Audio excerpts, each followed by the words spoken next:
all day, all night, yeah. Here's another one, and another one, and another one. Yeah, we're gonna have some fun with this joint right here. Yeah, let's go, let's go. Ha! Girl, you know I want it all tonight. Came here to see you shake it right. Hey, hey. Girl, you're looking real good tonight. Trying to get me in the mood tonight. Yeah, from the back though. Yeah. Need a smack though. Yeah. Shorty doing what she doing, getting racks though. Make that ass go. Yeah. Down to the floor. Yeah. Bring it back like a motherfucking maestro. It's going down tonight. Let the niggas know I got a 12 rounds tonight. Hey, yeah, shaking all around tonight. Got me throwing all my money cross town tonight. Yeah, up and down, know I need it. Room's getting kinda hot, can you feel it? She the best though, taking all my dough. Got me singing nursery rhymes and it's something like thump, thump, thumpity, thump, thump. Watch that booty go. Wow. Thumpity, thump, thump, thumpity, thump, thump. Get that girl some dough. Rain, rain, rain. Thumpity, thump, thump, thumpity, thump, thump. Watch that booty go. Thumpity, thump, thump, thumpity, thump, thump. Get that girl some dough.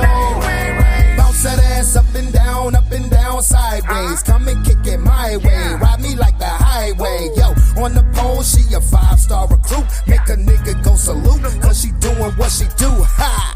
Rain, rain, rain. Dollars in the air. 100s, 50s, 20s, or ones, nigga, I don't care. She dropped it like it's hot, like the 99s and 2K. Shorty that my boot thing. You fuck niggas give loose change for real. Rain, rain, rain. Brody, what y'all tripping for? Check the neck and wrist and bitches wondering what she dripping for. Shorty, she a team player, be the MVP player. Game, recognized game. Why you hating on me, player? Rain, rain, rain. Knowing that she sexy. Wobbling this motherfucker, twerking, she a bestie. Love the masses hefty. Shake it right to lefty. Pockets full of money in this bitch, let's get it messy. Thumpity thump thump, thumpity thump thump. Watch that booty go. Thumpity thump thump, thumpity thump thump. Get that girl some dough. Rain, rain, thumpity thump thump, thumpity thump thump. Watch that booty go. Thumpity thump thump, thumpity thump thump. Get that girl some dough. Rain, rain, Rain, rain, rain. yeah. Make it say rain, rain, rain. Oh my God, not the thumpity thump thump thumpa thump thump thump thump.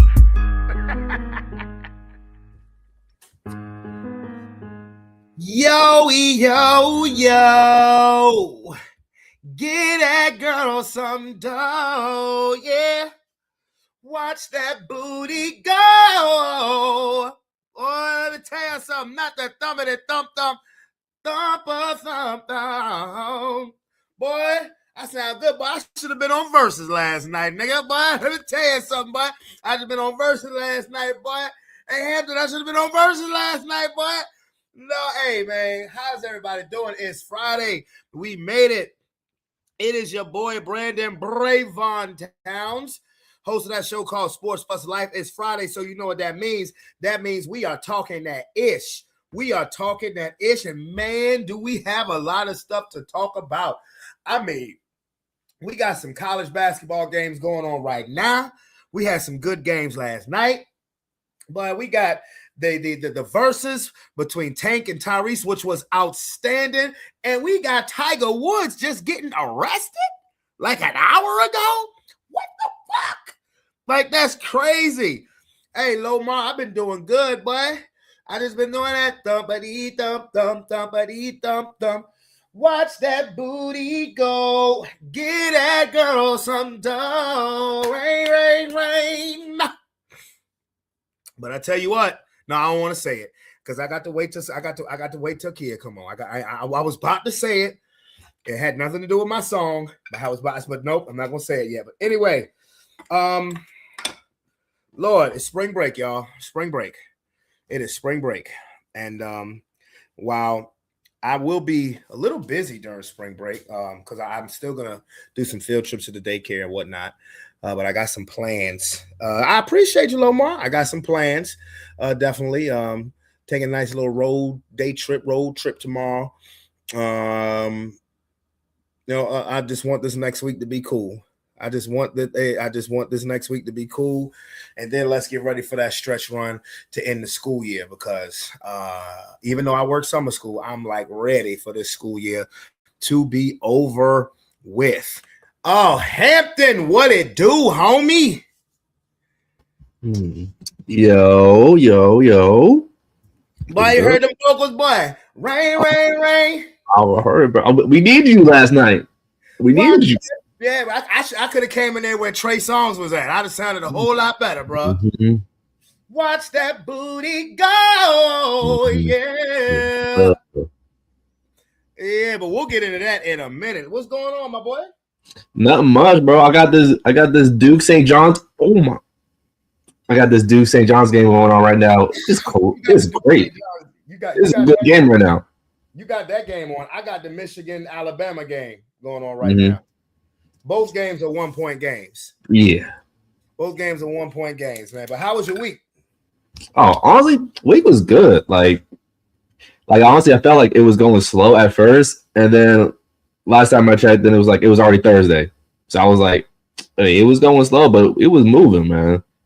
But I told you about. I went to play some pickup soccer Wednesday night. Yeah, man. Yeah, come on now, talk to us now. I still got it, man. I can't lie. I still got it. All right. It did feel a little weird being the oldest one out there. That hurt my feelings a little bit. That hurt. Why did it hurt your feelings, bro? Because it said like men's league, like open play, like for rec, and I was like, oh, everybody else in like the early 20s, and you 18. Oh my God, you're 25. But still, but to them, I was like, oh, I kept getting called Unc. But, hold on, wait a minute. See, that sounds like me on my bus. But those bro, it was like I'm a few years older than you. I am not. That sounds like me on my bus because when you get you said these guys you were playing against were in their early 20s. Yeah, 2021. You're 25. No. Next time that happens, be like, nah, bro, big bro. That's what I said. I was like, they can't call me Unc. Like I'm a few years older than you. Not your fucking uncle, nigga. I'm old enough to be a big brother, big cousin. Lomar said, "What up to Hampton and Kia? What's up, Kia? What's up, Lomar? What's up? But yeah, I was killing them though. We had an awkward pause. Where's Kia? I don't know. Oh, her microphone is muted. I say, "What's up?"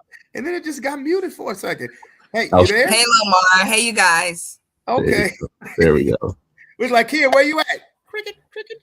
And then Hampton said, I was feeling them. Hey, man.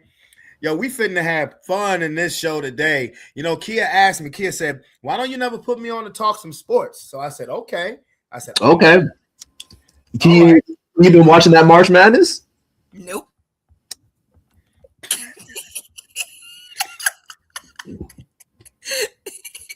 That's like the main sport that's going on right now. But Brandon said we were going to talk NBA.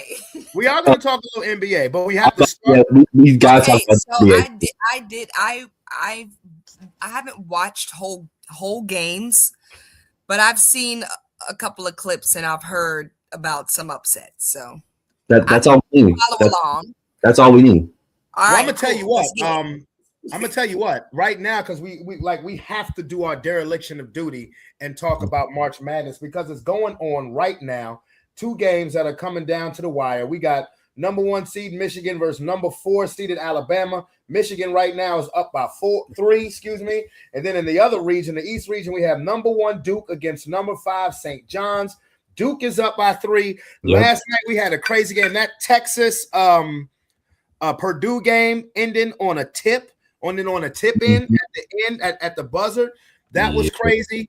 Iowa. That's kind of making me angry, bro. That's kind of making me angry, bro. Why is it making you angry? if you watch Iowa play, you would understand. Yeah, you go. Do they They're play like they're like the tortoise versus the hare.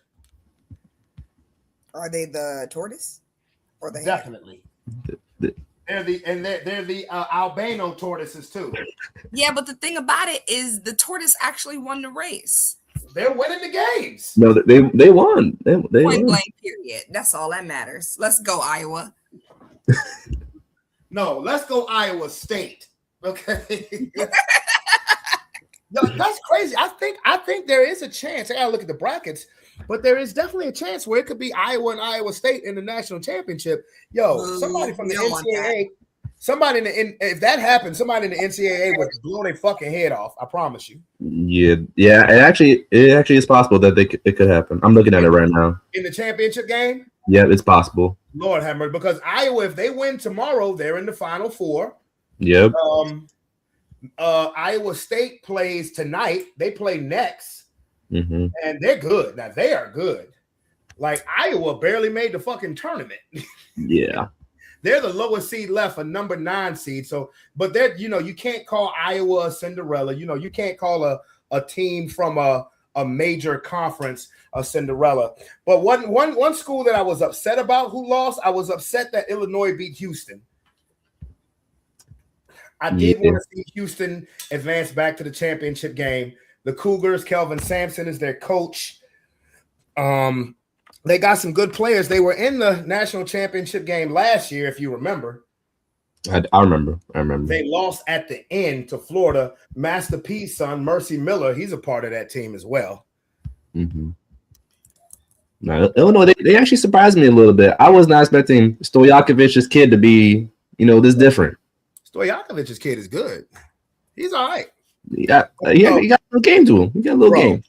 That team has such a Slavonic flavor because that's the main population there in Chicago. Mm-hmm. The Polish people, like Yugoslavian, like that's their part of America. But you ain't seen ice over in that motherfucker. Mm-mm. But we'll get to that. So I guess as far as yesterday's game goes, you had I was surprised that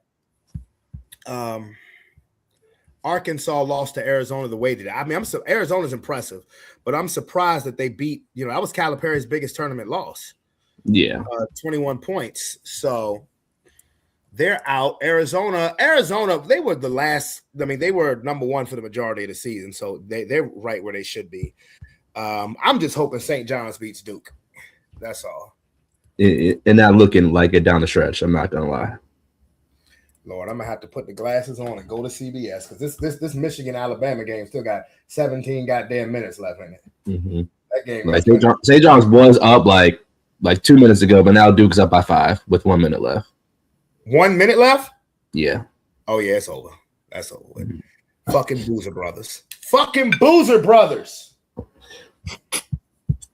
What? Boozer Brothers. I'm sick, brother. Boozer Brothers, they got all the goddamn NIL commercials. They do. They do. they on the commercials with Jake from State Farm. Like they got the major league commercials. But what did you want to talk about the NBA about Hampton? Oh, we gotta talk about the Player Association and were they trying to change the rules after the rules were already changed? But now it's unfair. Nope, you can't do that. You can't do that. And for Kia and anyone else in the chat who may not know, there was a new rule that was added so that at the end of the season awards, if you wanted to be eligible, your player has to play at least 65 games in the regular season. Now, if they wanted to be eligible for awards. That's right. You want to be eligible. However, the Detroit Pistons, their superstar, went out with an injury. He can no longer play the rest of the season, which will make him ineligible. Now the Players Association, they're fed up because they think it's unfair because he would be a consensus, probably first team All-NBA, if not second team All-NBA. But he's not going to. I mean, I think Cade would be first team. I think Cade's first Well, team. it depends because yeah, Cade would be first. I don't know though because he's a guard, so you're going up against SGA and Luka. Yeah, that'll be the problem. But Luka, you can slide Luka down to a forward. You can slide Luka down. You could. But But then you would be shitting on Jaylen Brown, who's going to be a first teamer. And he's a small forward. That's true too. Yeah. That's true too. Because Jokic and Wemby is a lock.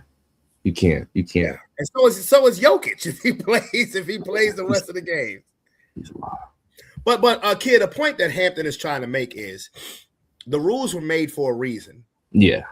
The rules were made because that poisonous word load management has become such a cancer in the NBA that people take the regular season for granted and they have injuries about any and everything and they have totally discarded the regular season. You follow us, baby? Of course I follow. So what do you think? About what?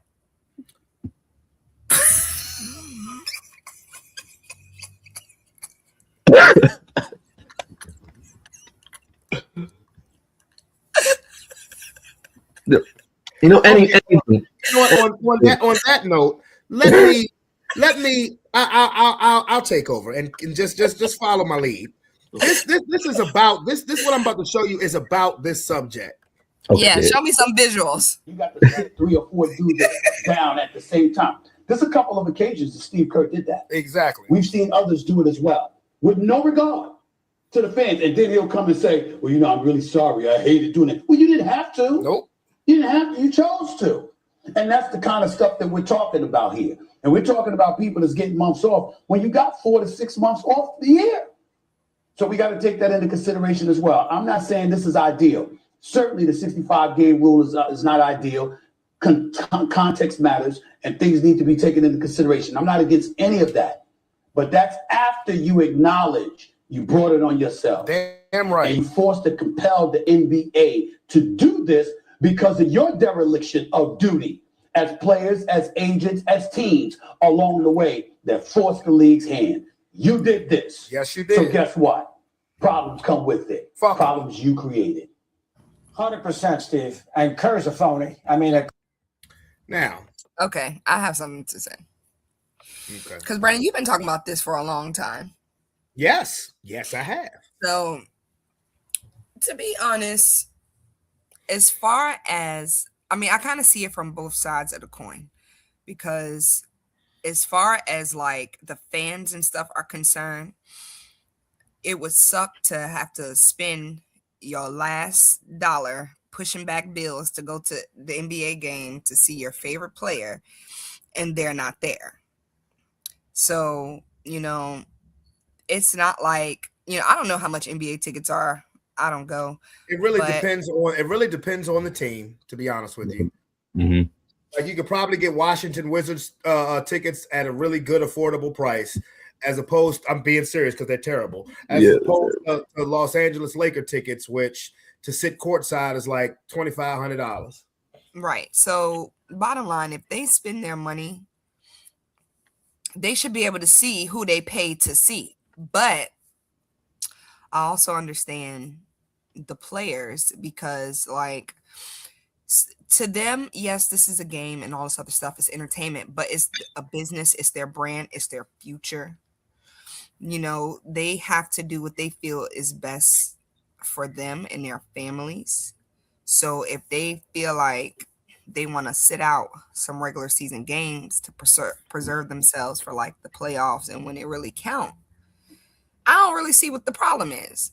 But also, the NBA said you have to have at least 65 games played in the regular season to qualify for the awards. Okay. All right, then what's the problem?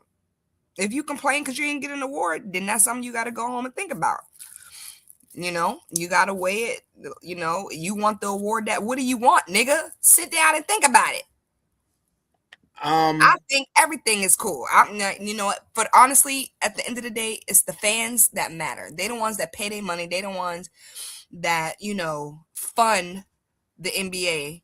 And I think from a paying fans perspective, the good star players should try to at least make the majority of the regular season games. Can I give you both of you a number, a stat, some numbers? Yeah, go ahead. To back up exactly what I've been complaining about and others like me has been complaining about. 10 years ago in 2016, you know what the percentage of NBA All-Stars was who played at least 65 games or better? 80%? Over 94%. In 2023, do you know what the number of NBA All-Stars who played 65 games or more? 59%. Yeah, but I mean, how many All-Stars are there? You said there's, like there's 30 All-Stars, but the point is, okay, that's not even a that is a 20 players in the NBA. That is almost a 35% difference. That is why the numbers are down. That is why attendance is down. The flagrant disrespect for the regular season that started over the last 8 to 10 years. And I'm gonna say something that ain't nobody else said. That the finger doesn't get pointed at this person enough. The commissioner, he sucks. Adam Silver sucks as a commissioner. I promise you on everything I love, this would not have happened on David Stern's watch. Not even close. And David Stern is the one who globalized the game. I promise you, this would not have happened on David Stern's watch. Do you think it's because Adam Silver is softer than David Stern? Absolutely. Adam Silver has gone out his way to be a player's commissioner, and it has been to his detriment, the league's detriment. Like I said, the numbers are going down. They just signed all of these deals with these multiple streaming platforms, and the streaming platforms are not. They're outraged. They've expressed outrage over the numbers, the lack of streams that they're getting. Because if like you said, if you're going to, if I don't have to be going to the game, but if I'm going to tune into the game to watch, and I see, and the point that Stephen A was making about Steve Kerr, where he would sit literally all of his best players down for multiple games at the same time. What Stephen A was saying earlier was that you could have picked different times to sit different players down. You didn't have to sit them down all at once. And then he would get on a press conference and say, well, I really didn't want to have to do that, but you didn't have to. That was your call. Steph, now the case with Cade Cunningham is different. Cade Cunningham has a collapsed lung. Okay, that's different. That is a legitimate injury. He may not be able to come back this season at all, let alone the regular season. But most of these players that are just sitting for load management, as great a coach as Greg Popovich is, he unleashed the worst poison the NBA has ever seen. He really did. And me and Hampton have talked about this on multiple occasions. If we was the commissioner for a year, what would we do? And bruh, I tell you what, if I was commissioner for a year, the current players wouldn't like me, but the fans and the players before them, they would fucking love me. I mean, because basically you asked the question, what do you want? You said, okay, if you can't play the 65 games, you don't get awards. You need to think about that. I'm gonna tell you what the players want, what this generation of players want.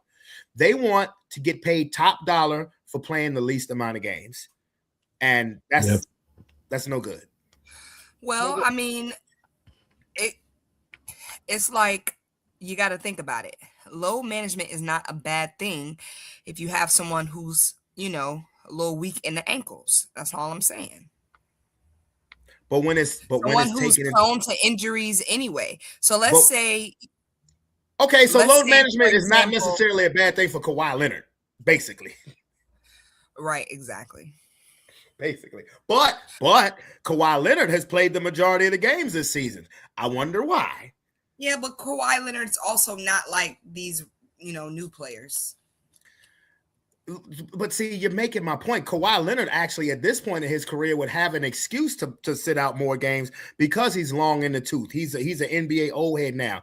But the problem is Kawhi Leonard has been taking games off since he was fucking 22 years old. Okay, well, let me ask you this question. Who in particular are you mad at? Like, which players are the ones that are, It's not one sitting out. particular. It's not one Yeah, particular. but I mean, obviously, it's they're noticeable. It's not one particular player. Okay, but who are they? It's a multitude. It's a multitude of players. I mean, where can I start? Zion Williamson, John Morant, Kawhi Leonard. Yeah, but isn't Zion Williamson? Don't he always get hurt? Well, but see, the reason why he always get hurt is because he doesn't condition himself properly. This is the most games that's on. Okay, but the fan shouldn't have to pay for that. So why should I have to pay? That's why his ass is on the bench. We don't want to No, pay to see that. no, he ain't. No, he's not. No, he's playing. He's been He playing was on the sitting out list. He always was. He's missed the majority of his games since he's been in the league. He's been in the league since 2019. Really, who I'm actually the most irritated with is the NBA office for allowing this to happen. That is who I'm angry with the most. Because I'm gonna tell you right now, in the next collective bargaining agreement that they have, the owners are gonna eat their ass up, and ain't gonna be nothing they can do about it. Well, I got an idea. They should do it like regular jobs do it. You know what I'm saying? Like that's what I've been saying. That's what I've been saying for the last 4. I've been saying it for 10 damn years. That's what I've been saying. I've been saying, okay, you get paid on a game-to-game basis, just like a regular ass job. You don't show up, you don't get paid. Yeah, I think that's a great idea. I'm frustrated like that in my job with the bus drivers. You know how many of these motherfuckers don't show up? I'm like, I'm sitting there screaming. I only been there a year. I'm like, man, pull these niggas contract. Pull their contract. I bet you they start coming to work.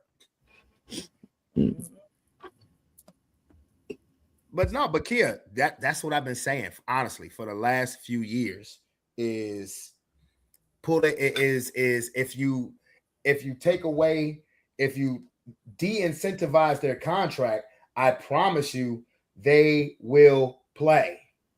And then Duke, also, like Duke won. I'm sorry, Duke won. Breaking news: Duke won. Duke beat St. John's. Okay, go ahead. If you think about it this way, so like Duke. A lot of times when players sit out a game, they don't give much notice, right? Yeah, a lot of times players you won't find out until game time. Like, have you ever heard of the phrase LeBron James questionable game time decision? Yeah, so basically they need to start in the new collective bargaining agreement. Mm-hmm. What they need to do is say, from this point moving forward, you need to give 24 hours notice if you're not going to be in the game. You can't do that with athletics. What do you mean you can't? If they're sitting out just to sit out and not because they got legit injuries, why can't they give a 24-hour notice? Well, with that part, yes. But like I said, if you're labeled a game time decision, what they'll do is you will go out to the court, you'll warm up by yourself, maybe 30 minutes before the game starts. Yeah. And if the trainers and stuff see that you're fit to play, you'll play. And if not, you'll be ruled inactive just in enough time to put that on your injury report so the other team can see who's not playing. And so the league can see who's not playing. Now, but see, the thing is that coaches have done that right before games have started for rest, and nothing is wrong with them. Yeah. That's that. Now that's where they need to give 24 hours notice and take the fine that come with it, little bitch ass niggas. So, I mean, don't they have practice? Don't these trainers know before game day whether the players are capable of playing on the game or not? I mean, not really. It depends. It depends on the injury, because it could be a minor injury before it's a major injury, and also most athletic trainers. Injuries or just anybody who plays? Because now I'm confused. It's resting load management only apply to injured players or anybody who just want to take a break? Anybody who just want to take a break. Yeah. That's what I'm saying. So what I'm saying is even people who, let's say like LeBron, do LeBron have any injuries? He's 41 years old. Yeah, Of course. he's 41. Okay. That's not an injury, okay? It's definitely not. No, I mean, So you're right. Technically, it's not an injury, but okay. So him being quote unquote game decision, that's bullshit. You can give 24 hours notice if your ass decides you don't want to play the game. Don't do that to the fans. But if I can see it for people who have active injuries that they're coming back for, but anybody who just want to sit their ass on a bench, like they need to give advance notice to let the fans that's what know, Greg Popovich so would they don't do. have to waste their money. But that's what Greg Popovich would do. That's what Steve Kerr would do. Okay, and also have the owners tell the players that any game you decide to sit out for anything other than an injury, you're gonna hand over that game day check to replace anything we can lose in fan revenue for your ass not being there. But you got to write that in the contract. That's what I said. The collective bargaining agreement. Yeah, I would. There's no question. Ben Simmons is another one. Oh Lord, Ben Simmons. Oh my God. Lord have mercy. This motherfucker signed He one don't ever damn play. He ain't even in the league no more. Oh yeah, because he never really played though. Yeah, he played last year with the Clippers. Nobody signed his ass, and the thing about it, he only 29 years old. Motherfucker signed a damn near $200 million contract with the Sixers. He was good when he played. He was great when he played, but he was great.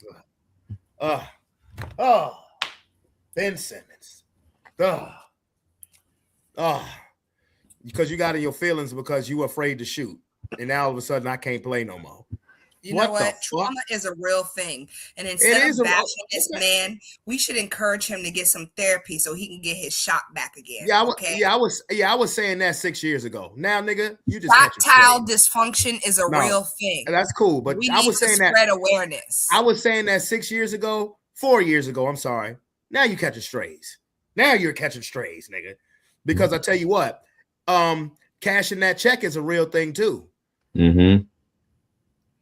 You know what, Brandon? I don't even want to hear you say that, okay? Because it's the exact same thing as when we sit on our asses and get paid for snow days, okay? Just because Mother Nature decided she wanted to make it snow instead of make it rain, and we sit in the house chilling, collecting a check. Time out.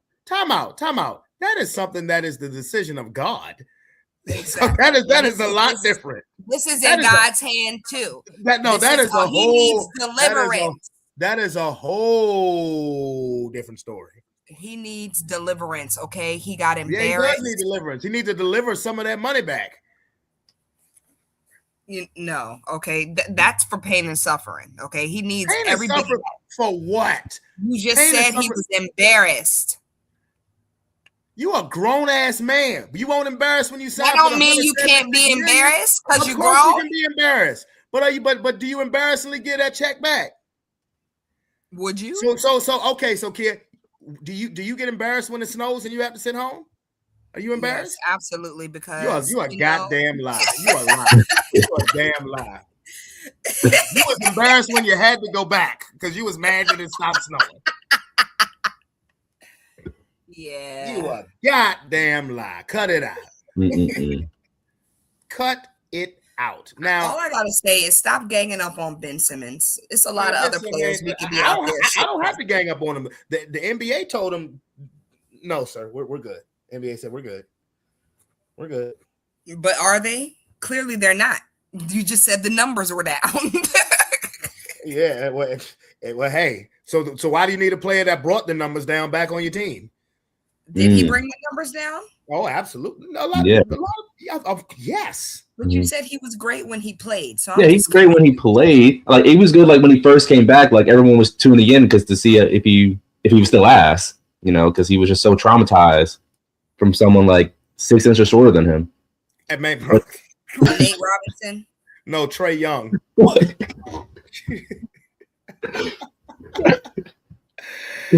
That shit cost the Sixers a spot in the championship series, dude with the curly hair? Yeah, Trae. Oh my God. That shit cost Philadelphia a spot in the championship series, bro, because you was literally under the basket and your wingspan is like 7'5", and this nigga can't even jump and hit the ball from you, and you blame it on everybody, man. And I was a Ben Simmons fan too, bro. I was a Ben Simmons fan, and then I was like, "Are you fucking kidding me?" This nigga threw everybody under the bus. It's Doc Rivers' fault. It's Joel Embiid's fault. Nigga, what? You had the ball in your hand. Like, I don't want to play in Philadelphia no more. Like, what? Man, that was going to be Jimmy Butler's ring, too. Bruh, and that's why Jimmy Butler left. That was going to be his ring. Because he couldn't, he said, was like, bruh, Ben Simmons don't got it. He was like, Ben Simmons he's not a clutch player. No. And he was right, because Jimmy Butler leaves and goes to the finals 2 out of 3 years, and the Miami teams weren't even that good. Mm-mm. I mean, had Bam on it. Bam dropped 83 points. He did. A lot of the players, Tyler Hero was on that team too. That's when Gabe Vincent was actually good. But before we get to a new segment of ours, let's wait. You didn't bring up something that I don't appreciate. Oh. First of all, you did not bring up the San Antonio Spurs. Oh, okay. And I don't appreciate that, because I need y'all to show my Spurs some love. We are our number 2 seed. Thank you very much. Yes, now, my San Antonio Spurs. Let me ask you something, Hampton. Did you know she was a Spurs fan? No. We talked basketball and Wemby a lot, and you have never chimed in, Kia. Well, ain't nobody ever asked me to. Okay, Kia, name 3 Spurs players. Victor Wembanyama, Dylan Harper. She's Okay. on Google right now, bro. I'm not on Google. I swear to God. I literally watched their game the other day. We can't see you never have a live picture of you, so we don't know that. Even if you could see my live picture, you can't see my screen. Okay, so one more player.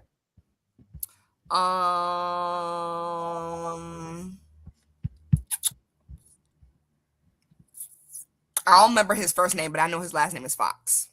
That's good enough. That's good enough. That's good enough. De'Aaron Fox. That was good. Okay. Harrison Barnes, Stephon Castle.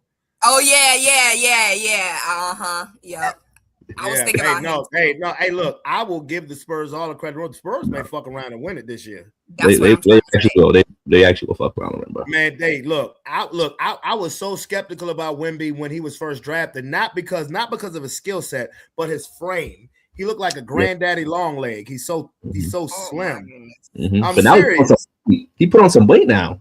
He has put on weight. Because that was my only concern. Is like when you 7'6" and not only like you don't really play your game in the post. Mm-mm. And you're Kevin Durant thin, and then you hit the floor a lot. I was like, is he gonna stay healthy? But last season I was like, this nigga kind of good. And then like when then it was MVP? Well, he's trying to win MVP this year. Trying. It's gonna be hard. It's gonna be hard for him. But for me, it was the All-Star game. Who else is trying? Well, SGA, Shai Gilgeous-Alexander, he's the reigning MVP, and Oklahoma City won the title last year. He need to sit his ass down.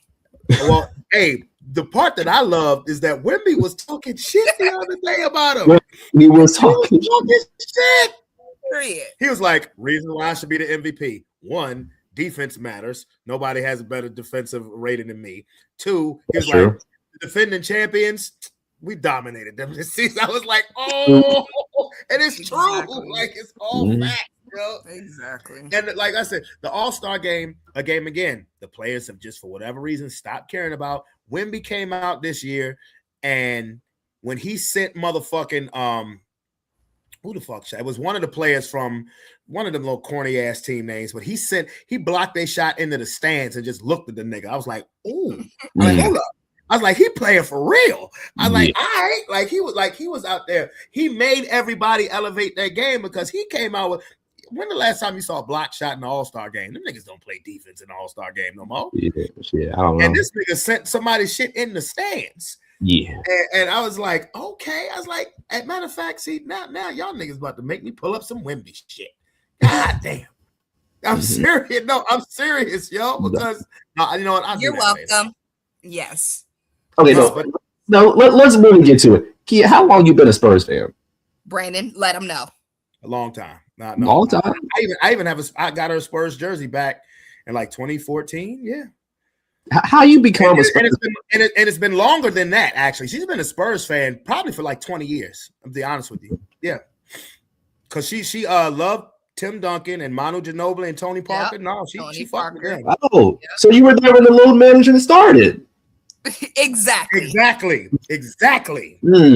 Yep. I see you now. But I was always happy. Like, I never was mad. So you were never mad when you tune into a Spurs game and all the star players are not playing? No, because I like the whole team. You like Marco Bellinelli? Yes, I liked him. She don't know who the fuck. The white guy. Dead giveaway. What black dude you know named Bellinelli? He That's was an the Italian tall, pizza skinny shop white name. guy. That's who he was with the blonde hair. Bellinelli He did not. was not super tall. He was not tall either, bro. Yeah, he really wasn't. Nice Marco try. was like barely 6'2", I mean, maybe 6'3". bottom line is the reason why it was okay for me to watch. I mean, and then the thing about it is, it's not like he did it all the time and like sat all the players out. Like he staggered it. You know what I'm saying? No, he didn't. So I still got. Well, okay, he no, did. he staggered it. I'm gonna tell you when it got noticeable. It was 2013. Yep. And they had a primetime game, standalone game against the Miami Heat when the Heat had LeBron and Wade and Bosh, and he didn't play. He literally, motherfuckers at the airport were taking selfies. The game was supposed to be coming on, and these pictures leak at the Miami International Airport of Tim Duncan, Manu Ginobili, Tony Parker, and Kawhi Leonard going back to San Antonio, and fucking NBA. And this one, David Stern wasn't the commissioner no more, but he was like they went to him instead of Adam Silver, and them nigga and ESPN, they were fucking pissed because they had really hyped that game up because they met in the finals the year before. Yeah. And it was like, okay, yeah, and Pop didn't play none of them niggas. And it was like, well, hold up, wait a minute. Wait a goddamn minute. Tony Parker's 29, Kawhi Leonard's 22. What the fuck?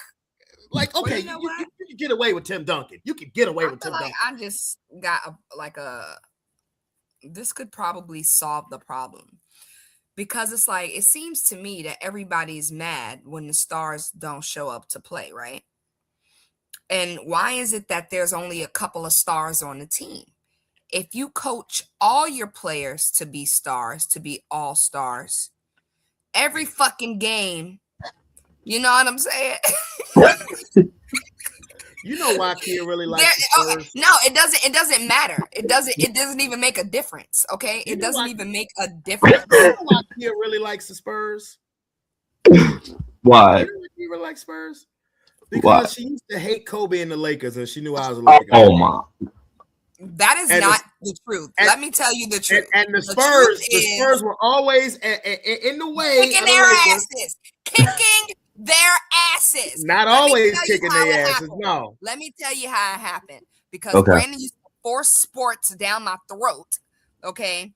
I never grew up on sports, all right? Or if I did, it wasn't regular sports. It was like white sports. It was like snowboarding, skateboarding, hockey, that type of shit, right? Okay. It was that type of shit, right? It wasn't never basketball and football and baseball. I never watched none of that shit until me and Brandon was living in a house together, and every goddamn TV was sports. On every TV, I had nothing to watch, okay? So literally, I had to choose. You don't got to say so bad about it. Okay, so let me kind of clear up that story a little bit. Let me clear up that story a little bit. But hold on, let me finish. So Brandon was like, "You told me that your dad, I think, used to have your mom or somebody watch games with him, and you suggested that I pick a team. Because you wanted me to pick a basketball team and a football team. Mhm. So randomly, I picked the Jets as my football team. Hold I don't on. know why. I No, don't know no. because No, I was let from her New York finish. City, Let her and finish. then Brandon used to always talk shit about the Spurs, and I kind of liked the way they played a little bit, and I also liked their jerseys. So I was like, I'm gonna pick them. So I picked them, and I've Now, been stuck with them ever since. that story is true, but the timetable is not chronologically correct. I'm an elephant. I remember everything Okay. because she picked the basketball team years before she picked the football team. Okay. This was in 2005 when we were living in my first apartment, Holland Woods. And she said it was sports on all the TVs. I only had one TV in that apartment. So That was all of them. So, and we were watching the NBA Finals, and it was the San Antonio Spurs versus the Detroit Pistons. Okay. It was the Spurs versus Detroit Pistons. It was game 7 of the NBA Finals. And I was like, fuck the Spurs. Let's go, Pistons. Let's go. And the Spurs won. And Kia thought it was, she was laughing. So she's like, you know what? That's my team. Oh, you're going to pick the champions? Okay. All right. Whatever. But she stuck with him. To her credit, she stuck with him. She didn't stick with him. Now, about 5 years later, now we married. Okay. And I was like, okay, yeah, you need to pick a football team. And she did pick the New York Jets. But the year, that was 2010. When is the last time the Jets went to the playoffs? 2010. 2010. They went to the AFC Championship game that year. So the year that she picked the Jets, they were actually pretty fucking awesome. Now, they ain't been shit since. But also, you know, my basketball isn't just limited to the Spurs because I actually like to watch basketball. I think it's fun. I rather watch basketball than football. I rather play basketball than football. And I really enjoyed watching like the Spurs play the Pistons. Those used to be some of my favorite games to watch when it be Tim Duncan and, you know, Tony Parker and Manu Ginobili against fucking Rasheed Wallace and Ben Wallace, Rip Hamilton. Yes, like I used to love those games. They were so much fun. So yeah. But would never say shit with And Kobe I used to and them like would when whip they their played ass. the Celtics too. The Celtics when they had what was the dude, the dark skin I cannot think of his name to save Kevin my Garnett. life. No, it wasn't Kevin Garnett. Paul Pierce.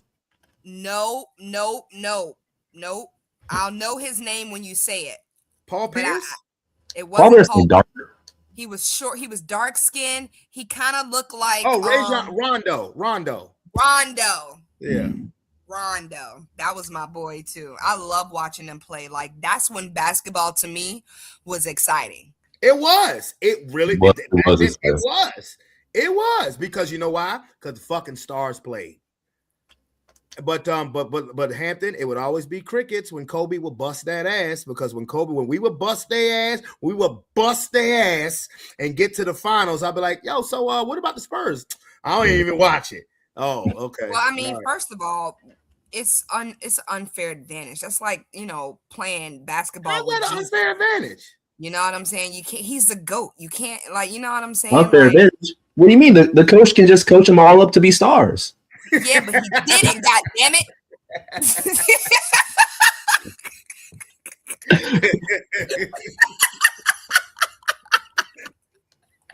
I mean, come on, let's think about this, Hampton. Kia first became a Spurs fan in 2005.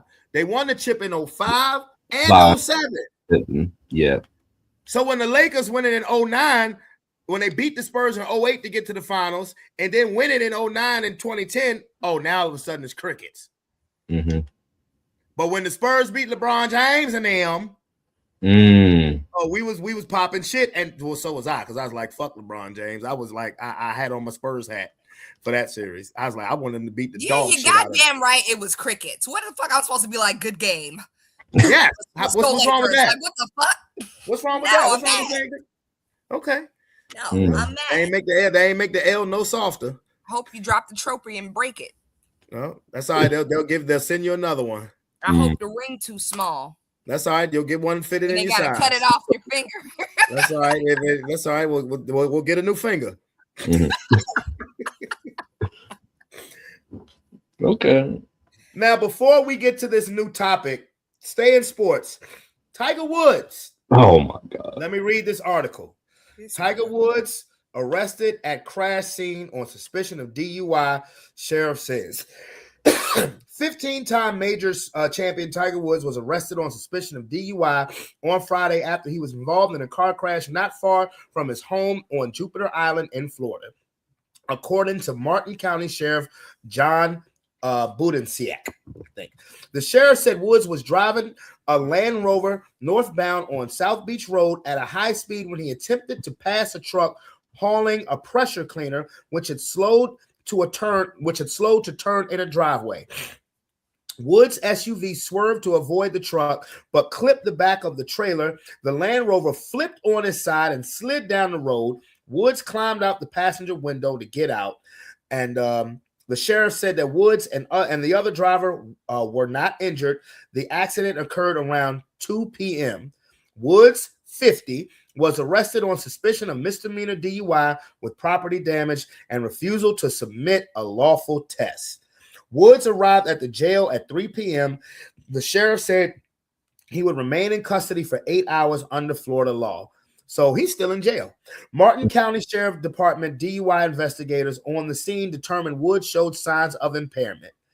They did several tests on him. Of course, he did explain the injuries and surgeries he had had. We did take that into account, but they did do some in-depth roadside tests.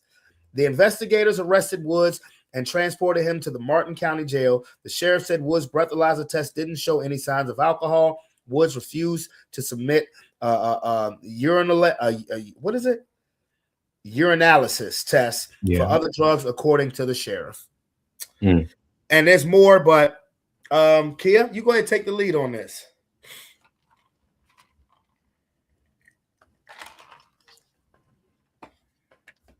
Kia. Yes, hello. I'm sorry. So, this is what I feel. Somebody need to take this nigga immediately. Because how many cars does he have to flip before somebody, be like, enough is enough? Okay? Like, how many near misses? God is really on this man's side. Because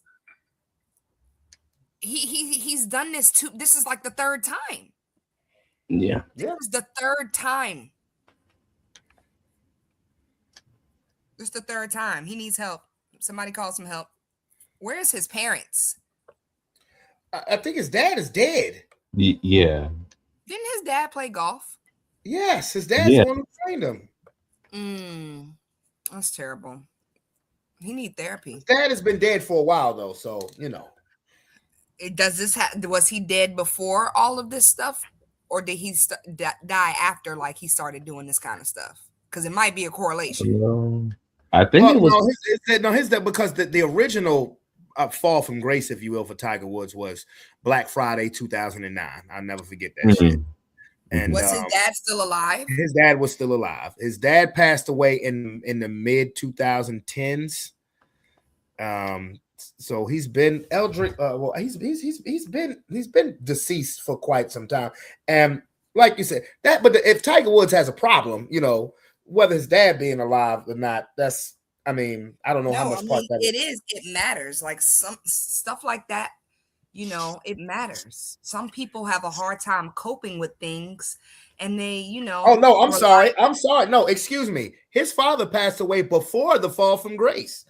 His father passed away in 2006. See, you see what I'm saying? He might have just been spiraling.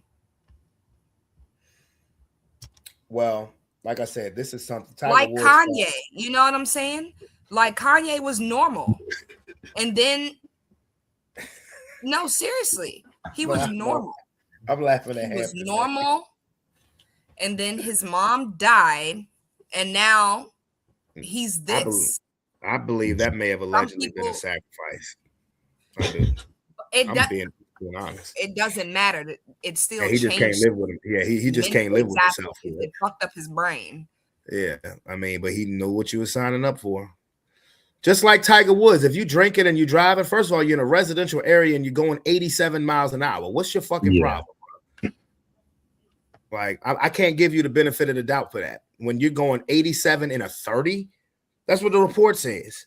You're going 87 in a residential area where it's 30 miles an hour. Bro, what if a kid was running across the street and you speeding like that? I blame the police because where the fuck were you?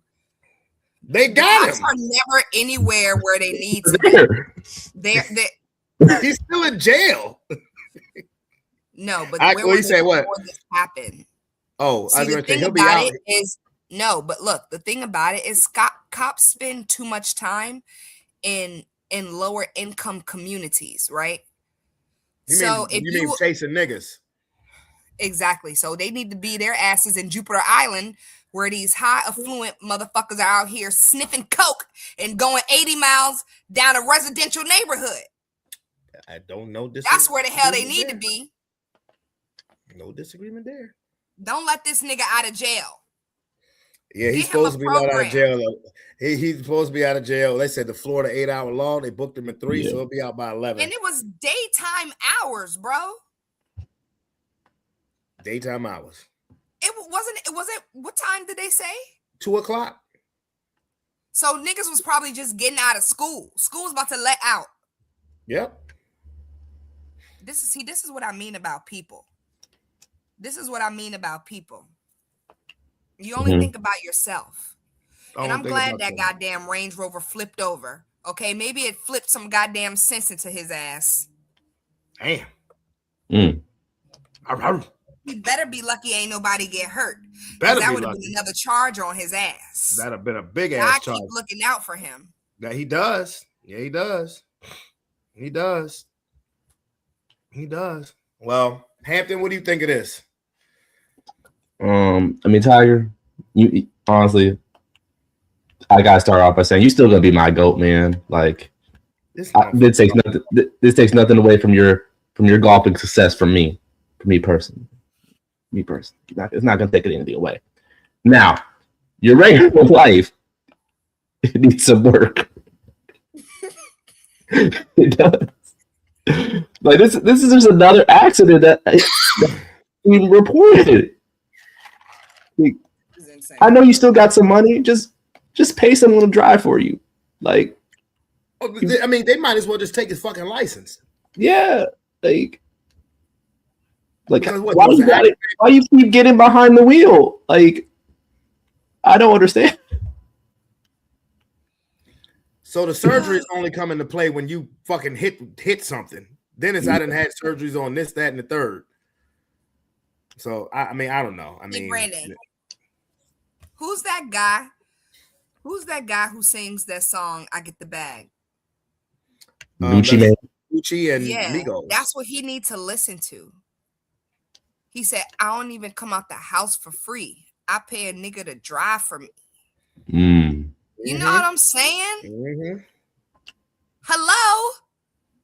I mean, we got Lyft, Uber, too many means of transportation where, especially if you're inebriated, for you to not get behind the wheel. Like, bottom line is, you make too much damn money to keep making too much stupid ass decisions. It's like, at what point do you just you know what I'm saying? Grow up. Charlemagne the God says, you have to act your wage. You have to act your wage. And weigh, how much your stupidity is going to cost you. Tiger Woods, you out there acting like a Twakeisha. Cut it out.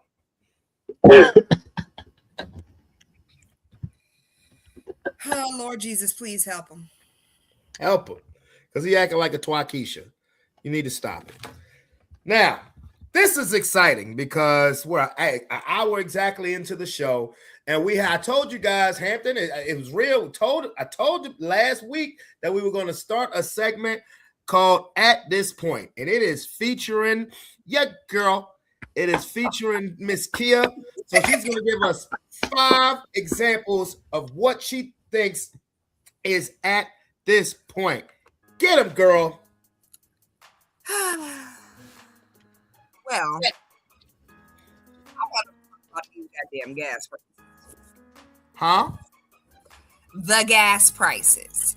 Oh. Well, you already starting it off wrong. No. Let her go. Let her go. Wait, hold on. What you mean, Hampton? You got to say at this point. I told you. At this point, y'all starting to get on my nerve telling me how to do at this point, okay? Because let me do me how me do This me. is the first segment of this, the very first segment. You know, I'm just trying to give you some constructive criticism. That's it. All right. So let's literally talk about these gas prices. And at this point, motherfuckers need to start carpooling again. Like, hello? We need to start walking. We need to normalize walking to work.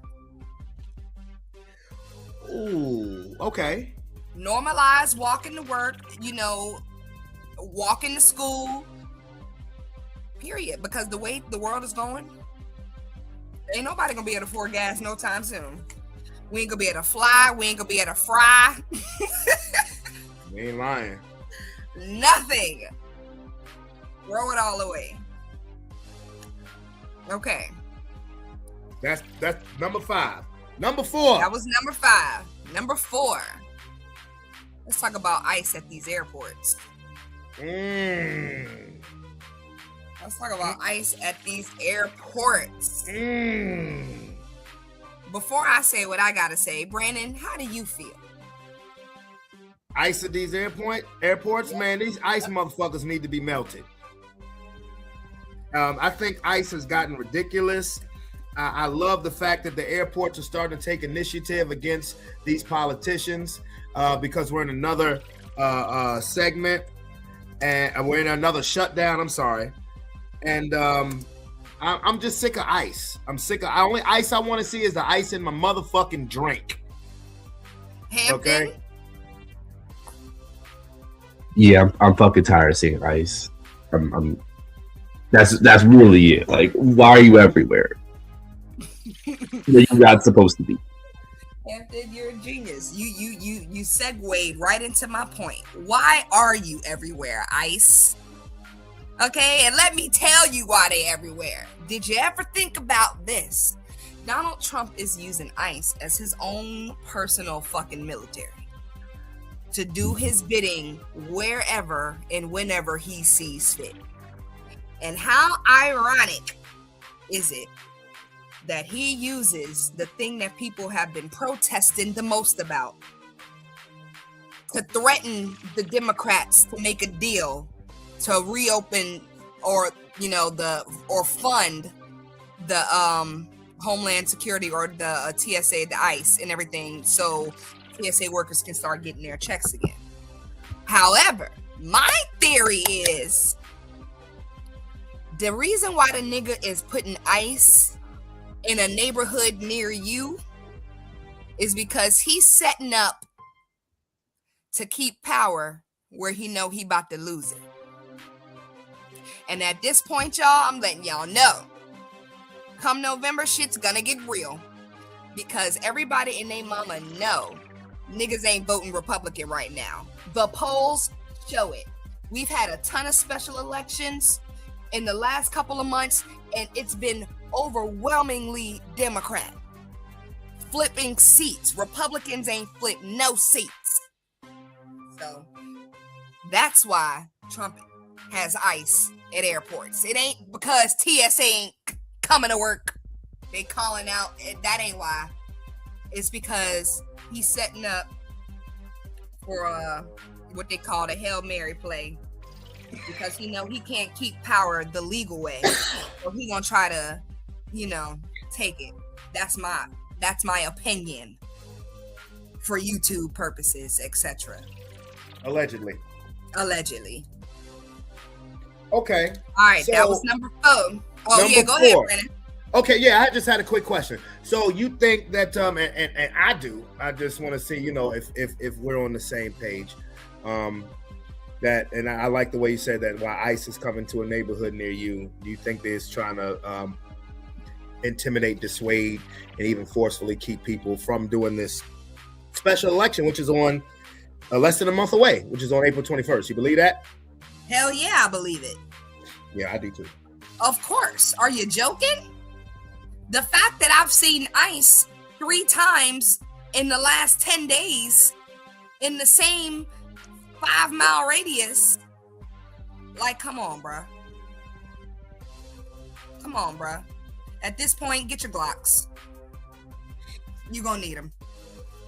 Okay. All right. Number 3. Okay, so we gonna lighten it up a little bit. Because gas prices is heavy. ICE is heavy. But you know what was so light and so right on time? That goddamn versus last night. Hey now. Hey now. That damn versus last night had me locked. I was so locked in. I never even planned on watching it. I didn't even know the shit was happening until Brandon told me. I didn't know it was happening until Hampton told me.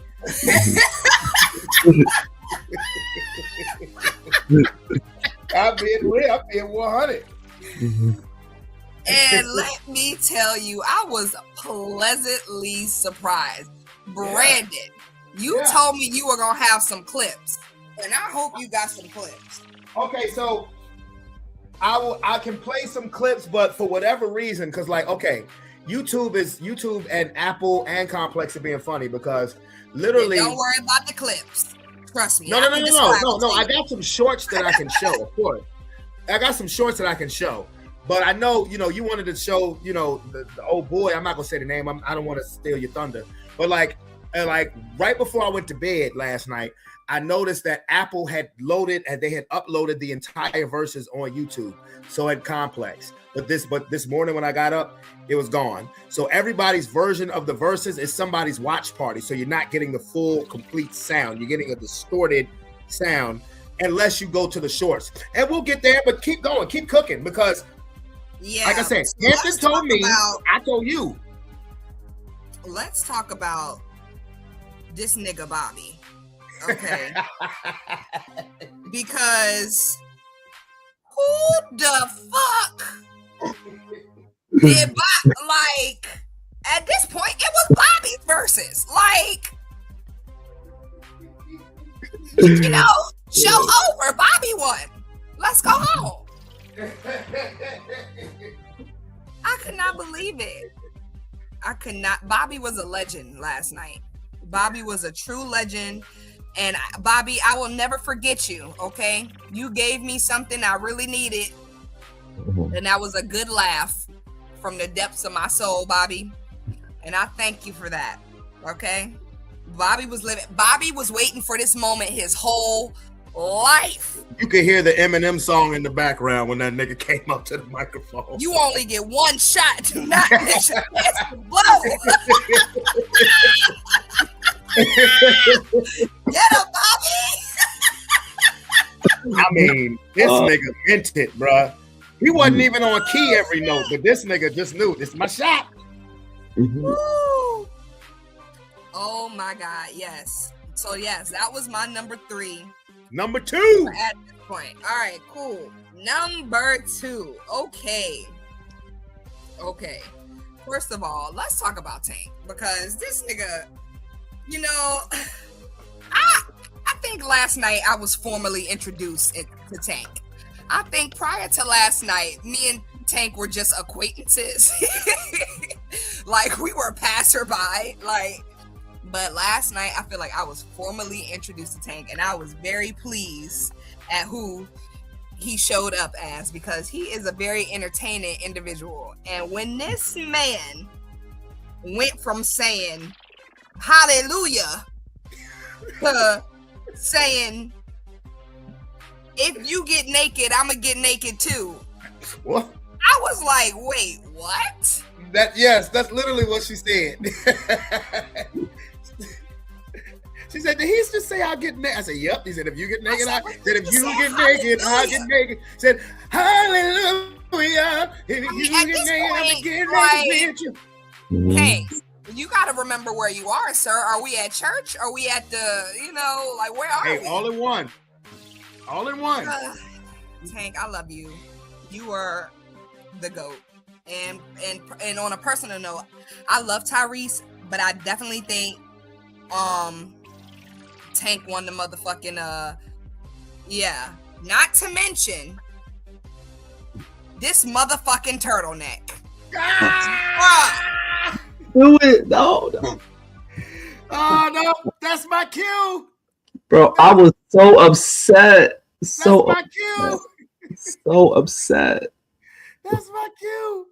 All right, are y'all ready? No.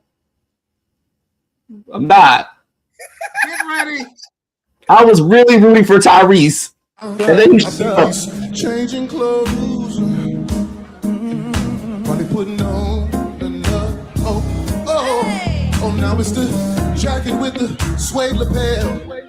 You switch from the shiny. Oh, you got a suede lapel. You still got on that turtleneck.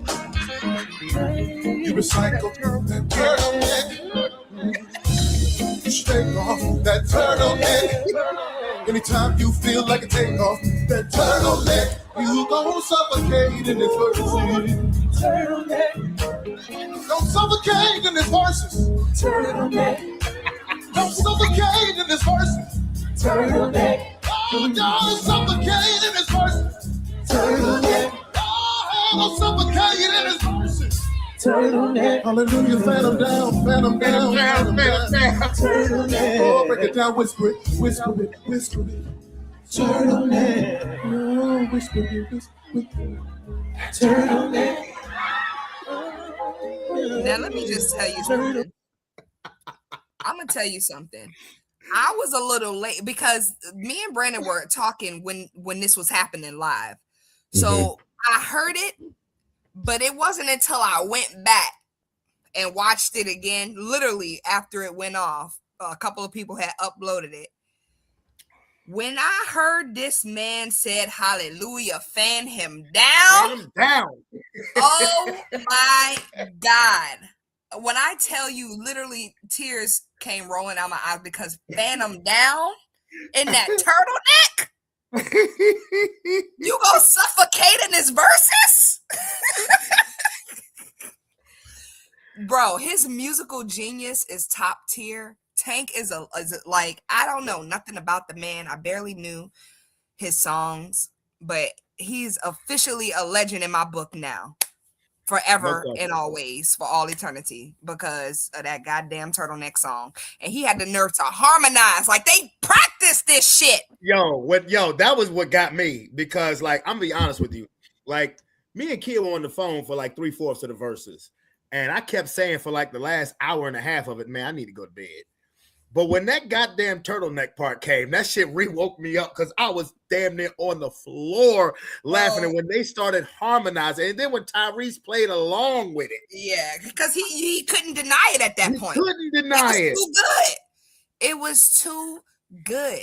Like, Tank better copyright, print, like, market that shit for winter come back around, fall come back around. Hey, yo, I was on the phone with Devon right before we got on live. We were talking about it. I said, yo, if Tyrese is smart, he'll come out with a brand of turtleneck shirts and just on the tag, it'll say, that turtleneck. Because, to be honest with you, and see, even Tyrese knew, because before Tyrese sung his next song, he said, all right, if y'all want to say that turtleneck one more time, go ahead, get it out your system. Because that's... Yeah, I mean, oh my, it just felt so good. You want to know what watching, before I get to my number one moment of at this point, I think the thing that I got the most out of watching Versus last night. It just felt like, y'all know how like y'all go somewhere, maybe like a family function, a cookout or something, with a bunch of people that you maybe ain't seen in a while, but y'all always, it's always a vibe every time y'all link, and y'all just act stupid and have a great time and freestyle and crack jokes on each other or whatever the case. That's what that, like, watching that gave me that feeling. And Yeah, it that's was one thing amazing. I love about being Black. Like, can't nobody tell me nothing about Black people. All right. I love my people regardless of our nonsense. We got some nonsense, as do everybody. But you know, I would be Black in the past, present, and the future. And hopefully I'll be Black in heaven, Lord. That's all I'm saying. If that's Well, even allowed. let's get Hampton's point of view. What did you think? Because, like I said, if it weren't for you, neither one of us would have known. What did you think of it? I mean, I was excited for it going in. Like, I mean, I listened to both of them, Tank and Tyrese. But most of the Tank songs I listened to is the songs that he wrote, not the songs that he sang himself. So, like, the fact that he performed those songs, I was like, oh, this is great. Yeah. This is great. But Tyrese, I was really rooting for Tyrese. I really was. Tyrese did wonderful. He did good. All of us on here were rooting for Tyrese. But go ahead. But that turtleneck really took me out. I was like, exactly. Yeah. How much time we got left? Oh, we already lost. Damn it. Yeah. We lost. He said, oh, you got the shiny lapel, but you still got on that turtleneck. Hey, let's recycle that turtleneck. Let's watch it one more time before we get to kids number one. Let's watch it one more time. And which means one more time. We'll probably watch it at least 4 more times a night. But let's watch it one more time. Yeah. Never look good. Never. I think he's changing clothes. Probably putting on another. Oh, now it's the jacket with the suede lapel. You switch from the shiny, Oh, you got a suede lapel, but you still got on that turtleneck. You recycle that turtleneck. You should take off that turtleneck. Anytime you feel like a take off that turtleneck, you gon' suffocate in this verse. Don't suffocate in this verses. Don't suffocate in this verse. Don't suffocate in this verse. Don't suffocate in this verse. Hallelujah, fan them down. Break it down, whisper. Thank you, Jesus. Like, oh my God. Bro, how you roast somebody and take them to church at the same time? I cannot with Tank. He is. I know a lot of people ain't gonna want to hear this. What I'm about to say. What Tank just did, you know where he got that from, right? All right, hold on now.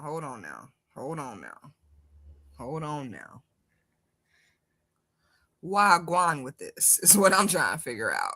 All I'm saying is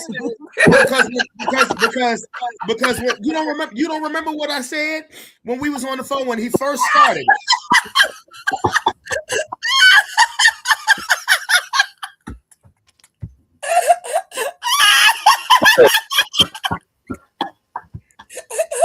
I can't breathe. Stop. Hampton, please be quiet.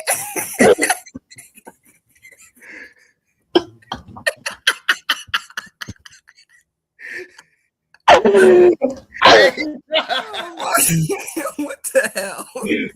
Bro, I just wasn't expecting that. I wasn't expecting it either. I never know to come on. No, just because when we were on the phone and he first started doing it, I said, "Oh shit, he pulling the R. Kelly." Yeah.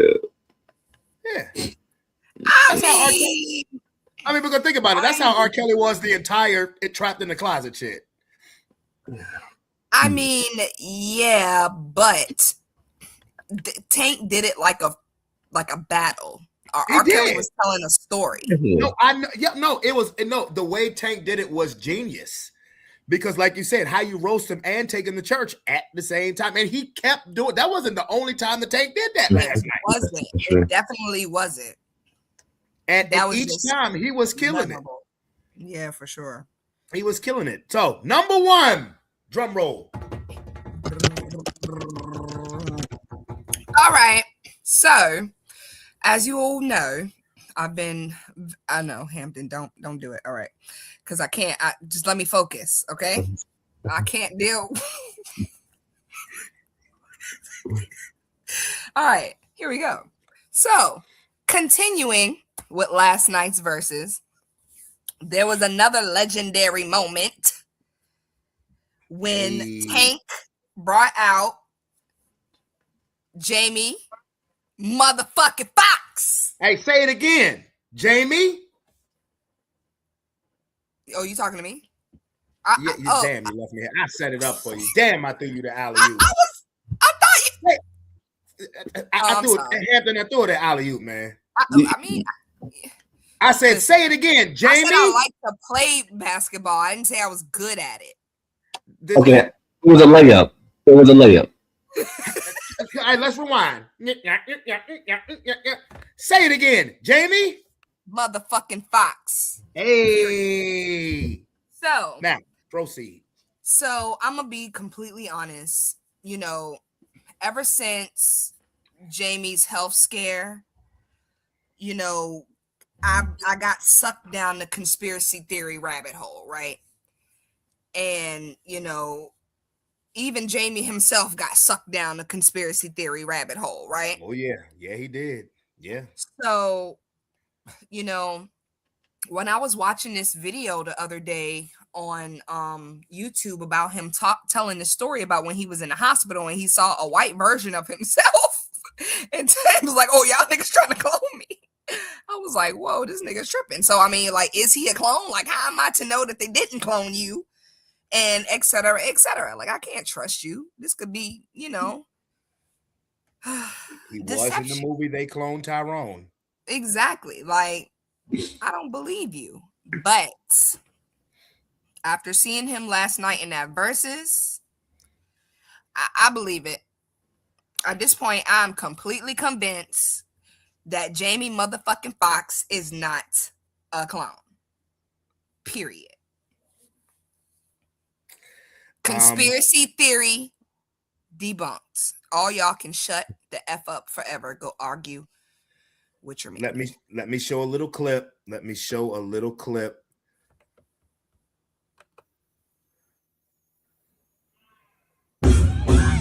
Baby, I just wanna take your freaking clothes off. You so right while I take your freaking clothes off. Be a real clone while I take your clothes off.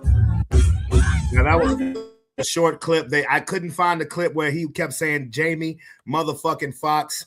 But Hampton, well, no, I'm sorry, Kev. Go ahead. Keep cooking. I'm sorry. No, baby. That was it. I cooked. Okay. That was it. Hampton, what did you think of Jamie Foxx's appearance? Fabulous. Amazing. Amazing. Like, absolutely. Honestly, you look great. Look great. Now, this was a perfect segment, but before we go into talking more about the verses, because I have something that I don't think you guys even knew about. First of all, this is the first segment. This is the first segment of Kia. This was the first segment of Kia's At This Point. She did a fabulous job. Yes, we love it. 10 out of 10. 10 out of 10. Yes. I'm gonna get you some new theme music. Also, no problemo. Just a non-shameless plug. There will be a song dropping for a day coming up for people that like to participate in said day. So yeah. The song is literally, and you know, I guess auditorily, however you say it, fire. It's just great. It's a great song. So I want Brandon to play a little bit of it. Not yet. Not yet. I won't. I won't. But maybe in like the next week or so. Maybe next Friday. No problem. No problem. So I want all you guys to listen to it and support it on all the platforms that it comes out on. I'll drop hints the closer we get, but I don't want to give too much away because I don't know who'll be watching the stream. So, period. That's all good. That's all good. Did you ever listen to Thumpity Thump Thump?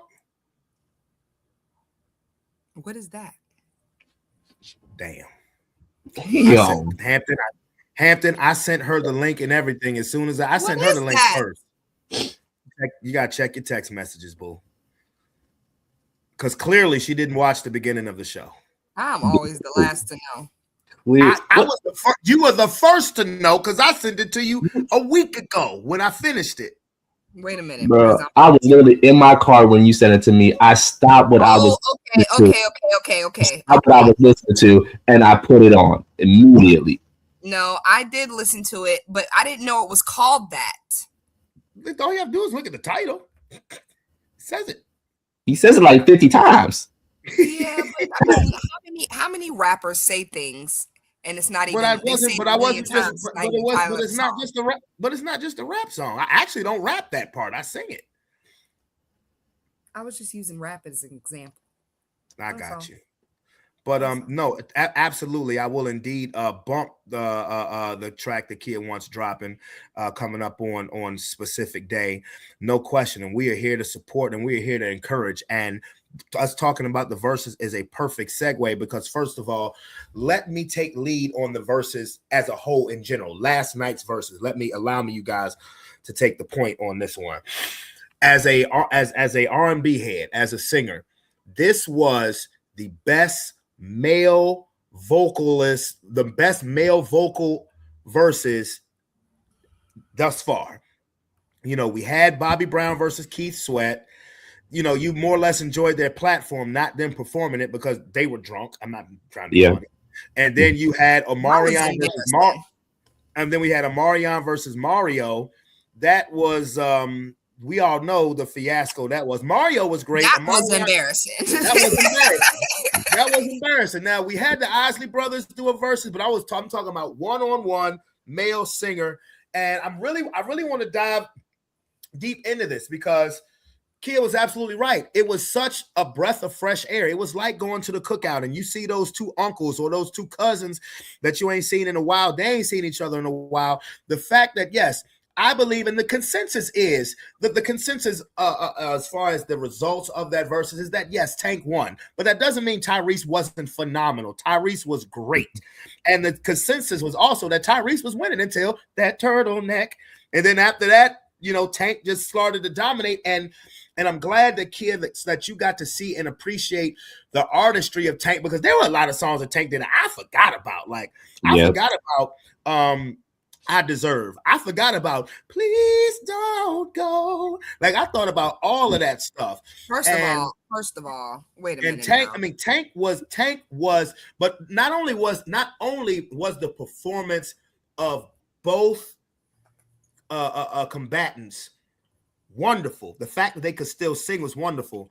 The fact that they fed off each other's energy. It wasn't just an R&B show. It was funny. Both of them had good guest appearances because Tank came out with the slow stuff. And then Tyrese came out was like, man, you trying to put these motherfuckers to sleep. Track 2 and 3 came out doing the What Do You Like, him having Chingy out there. But you could tell that they boys, but they were having fun.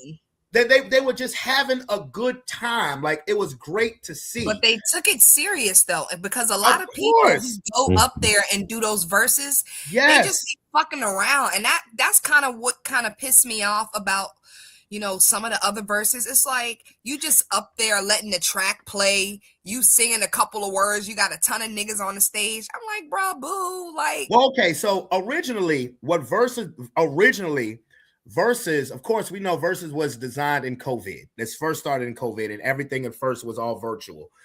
Versus was originally designed to have each artist play their catalog going up against. Performing had not yet been the thing until the verses that made the artists start to perform their music was Snoop versus DMX. Because even though this was still during COVID and this was right before DMX died, everything was still on lockdown. But DMX went to Snoop's studio and they performed the verses, and they were performing their songs against each other and together. So then, and I used to tell Kia, I said, this thing is going to really catch fire when everything opens back up and they're able to start doing this stuff in venues. They're going to make a lot of money. Now, there were some verses where where Kia's absolutely right. They were just playing the tracks, not really performing, not really taking it seriously. But you have had your verses where the people did take it seriously. Brandy versus Monica, they took it seriously. SWV versus Escape, they took it seriously.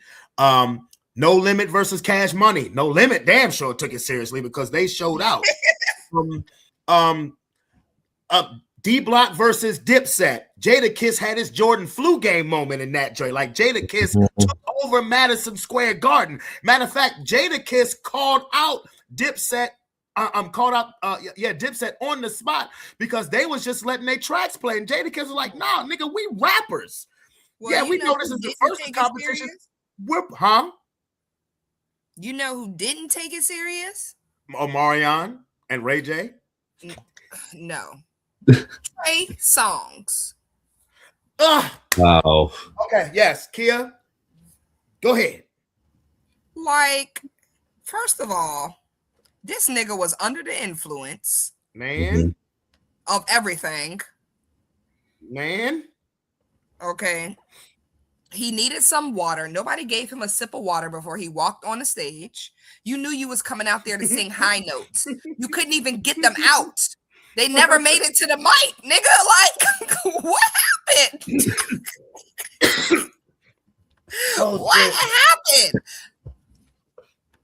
He's still trying to get them notes out as we speak. Man. You know the crazy part, Hampton, is that I knew exactly where he was going. Yeah. Because when he said sometimes you do songs that are so big, you have to do a remix with other legendary vocalists. I said, Kia, tell me. I said, okay. I said, I know where he's going. And as soon as he said, I was like, okay.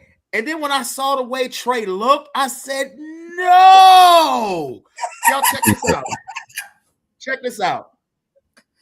What? I am connected to the goddamn internet. What you talking about? Hold up. There we go.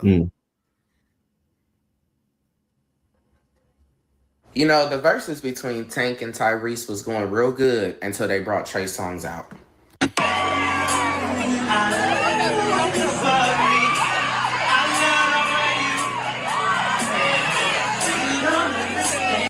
He sounded a mess. He looked a mess. Now, he said that he had to buy this outfit in the airport. And this is what you chose? This baggy-ass, bedazzled, Dickies-inspired sweatsuit, shirt all hanging out the back. I don't know what's going on with Trey Songz, but I don't like it. He sounds bad, y'all. Then you got the hat on because you don't want nobody to see that big knucklehead you got because you shaved your head off. I don't know why. It was all good until this part. And I was like, I'm going to pass on that one. You know, we were so happy when Tyrese got his ass off the stage.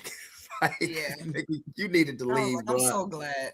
Thank you for pardon the interruption, because like, that wasn't it. And then Trey tried so hard to stay on stage. Get your mother, nigga. Read the room, okay?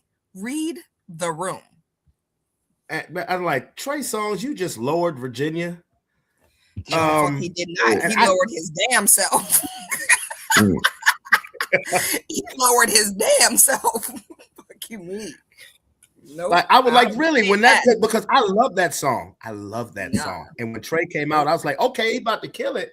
And then when I saw the way he looked, Kia said he is clearly inebriated. I said, yeah, he is. Bro, that's the thing that disappoints me about artists. It's like, you know what I'm saying? Don't get so, I don't know what you got going on in life or whatever the case may be, right? But your artistry is your money maker, right? It's your profession. I'm pretty sure he got something for being there. So if you're gonna be there in your best form. Nigga, you could have did all the drugs when you left.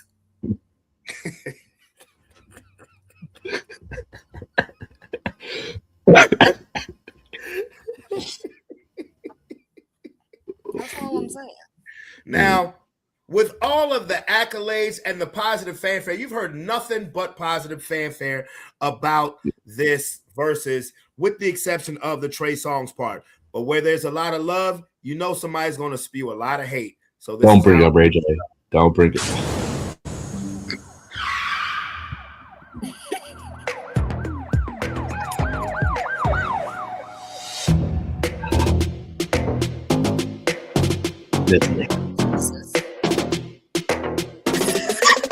Ray J has a few choice words about Tyrese's performance at the Versus against Tank. Hey, yo, I ain't seen the whole Versus, but I know Tyrese was trash. Be sure to like, comment, and subscribe.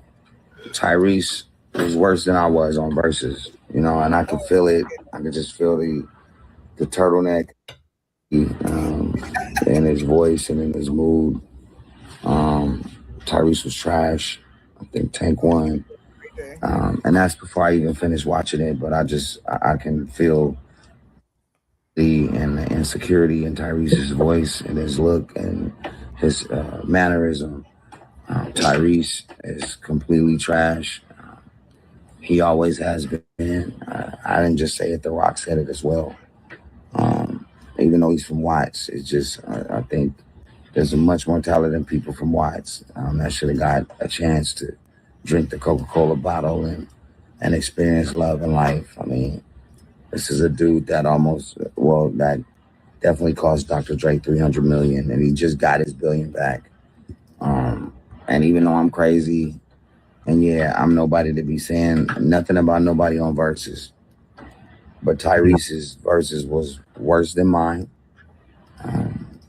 And I think that Brandy is his friend, so, you know, it's all good, but I think Tyrese was trash tonight. Just completely horrible and scary.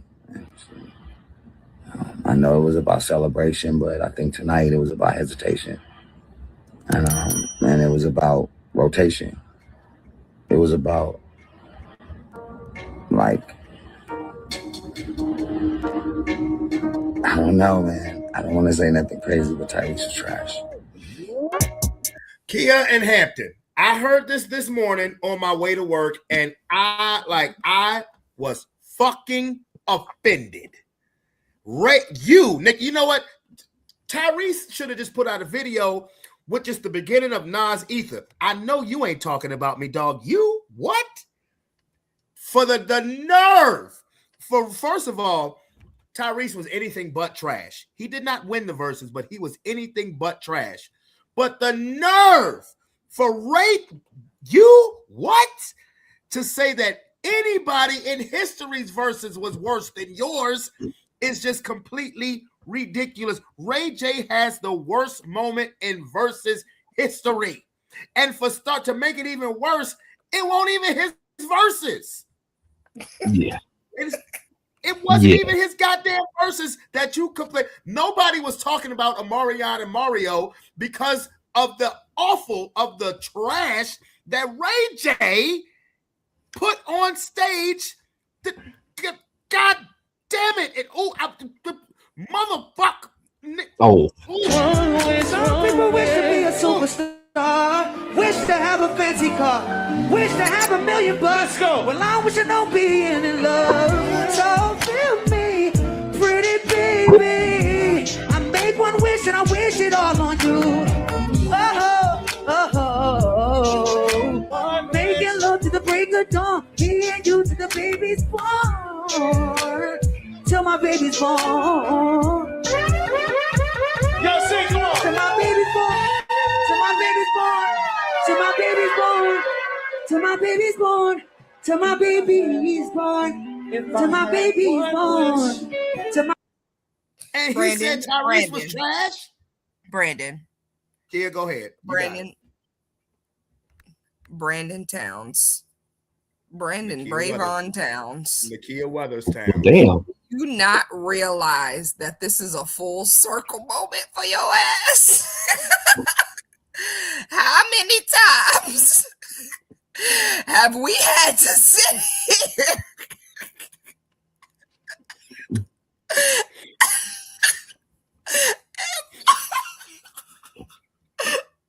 and motherfucking suffer with that stupid ass Ray J version? And they had shit to do with shit. They had nothing to do with a goddamn thing. How many times? Okay. And now you sit here with the goddamn nerve to say you are offended and play said video that you have been choking us with as your evidence. I'm offended that he would call Tyrese's great performance trash and then say his verses was worse than mine. Brandon, everybody with eyes and ears can see. I know that. Ray J is just being a hater. I know that, but again, what? You know. At this point, At this point, go ahead and say it. Thoughts and prayers, okay? Because clearly he's spiraling out of control. Okay, Ray J is starting to sip on this juice that Kanye had been sipping on lately, which is called haterade. Okay, because Kanye was hating on Kendrick when Kendrick was doing his big one. How did we know this was going to come around to Kendrick? Yeah, I was. It doesn't make a difference. Everything comes back to Kendrick. It really does. All right? It really does. Bottom line is, when my little big bro was doing his big one, Kanye want to come out his big black lips, okay? Because he's a hater and know that he's mad that Kendrick is getting the shine that he used to be getting. And in this case, Ray J is just mad because he always wanted to be the star that Tyrese was and have the talent that Tyrese has, but he don't.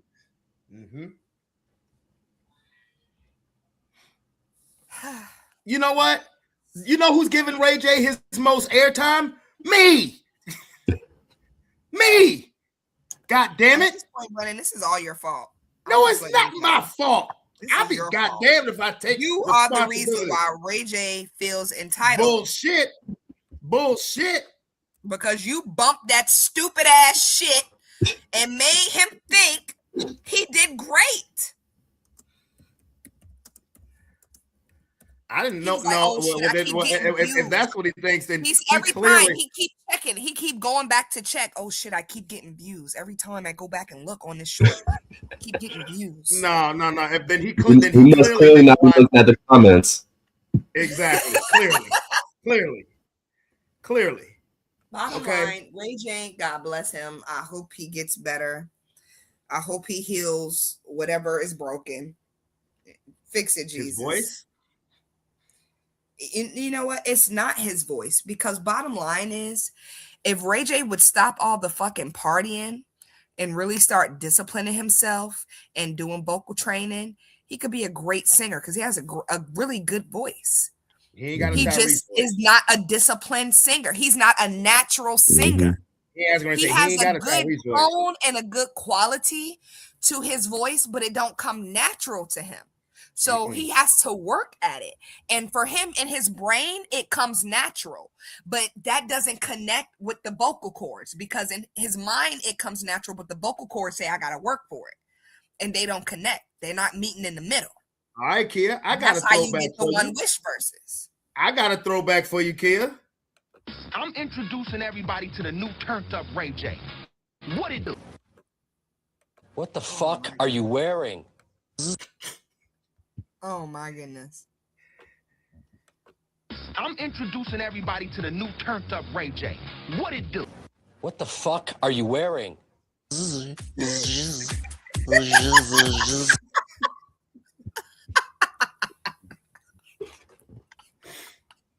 the crazy thing is, I really don't have anything against Ray J. I think Ray J is quite entertaining, but the singer in me is like, nigga, you dog, really? The nerve, bro. Tyrese was great. Tyrese was absolutely phenomenal last night. He just wasn't. He just vocally, it was not better than Tank. But for you to come out your mouth and say that, make it love to the break of dawn, to the baby's born. Like you was pushing out a shit when you said to the baby's born.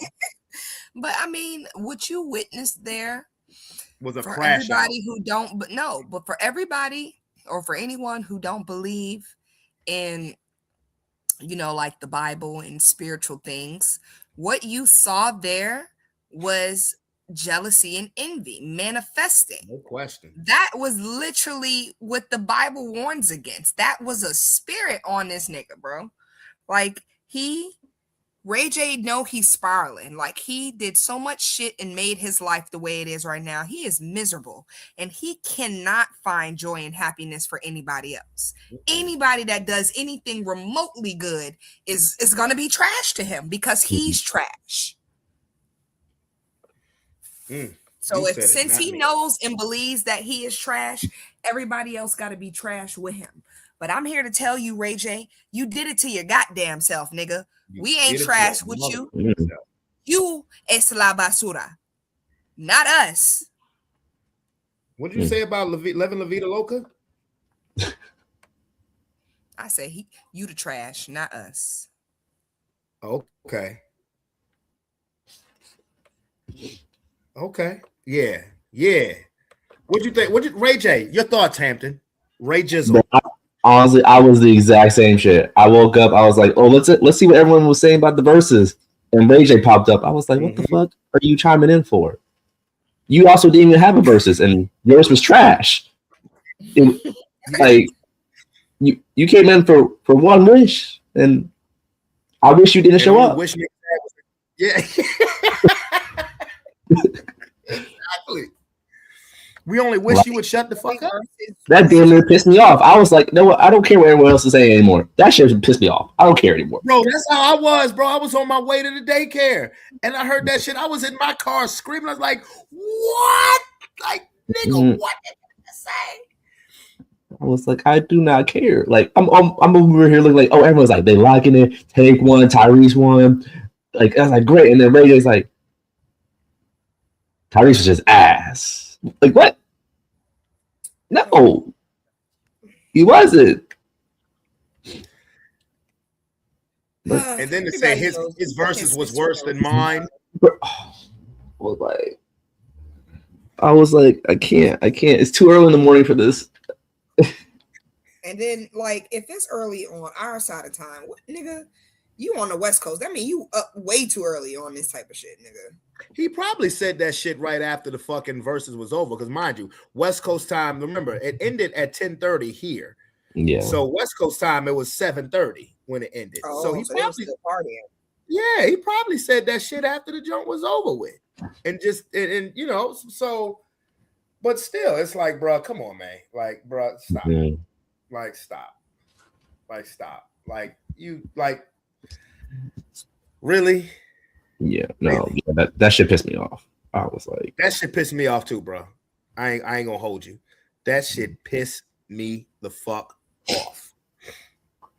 Cause I was like, bro, how you like it you know it was gonna be one person who was gonna take, no matter whether you thought Tank won or Tyrese won, nobody said it was a bad event. You know what I'm saying? Yeah. The verses that Ray J was a part of, why he says then my verses, nigga, you didn't have one. Exactly. You did not. You were not the headliner of a versus. That was Mario and Amarion. Your ass was in little bitty letters. Huh? Ray J don't have enough songs to verse nobody. Exactly my point. He can just spam one wish every single time. You know. No, he can't. Just keep playing. Play. Wait a minute. One wish. Wait a minute. And clips from his own porno. We waited long enough. At this point, the show is over. After each song, they show one pump with him and Kim before he plays "Wait a Minute" and "One Wish." You know what? I'm gonna be honest. This is a little bit of a segue, but it just kind of made me think about it. Like, to all you performers out there, we don't need a fucking encore, okay? Not all of you. We just don't. We just don't. Okay, because I'm gonna tell you something. I had to walk out on my favorite artist because he just kept, not Kendrick. I would never do that. I'd stay there all day long. But my former favorite artist. Okay. Lupe Fiasco. Okay. You walked out of Lupe? Even after he told me he loved me, you know what I'm saying? And I love you too, Lupe. But like, all right, I get it. You played the song. All right, now I'm trying to beat traffic. Okay, so while you out here hitting your encore, I'm gonna just go ahead and slide out. Okay, because thank you, but no thank you. I didn't ask for this. It was great. The lights went out. Then they came back on, and you still doing the song. What happened?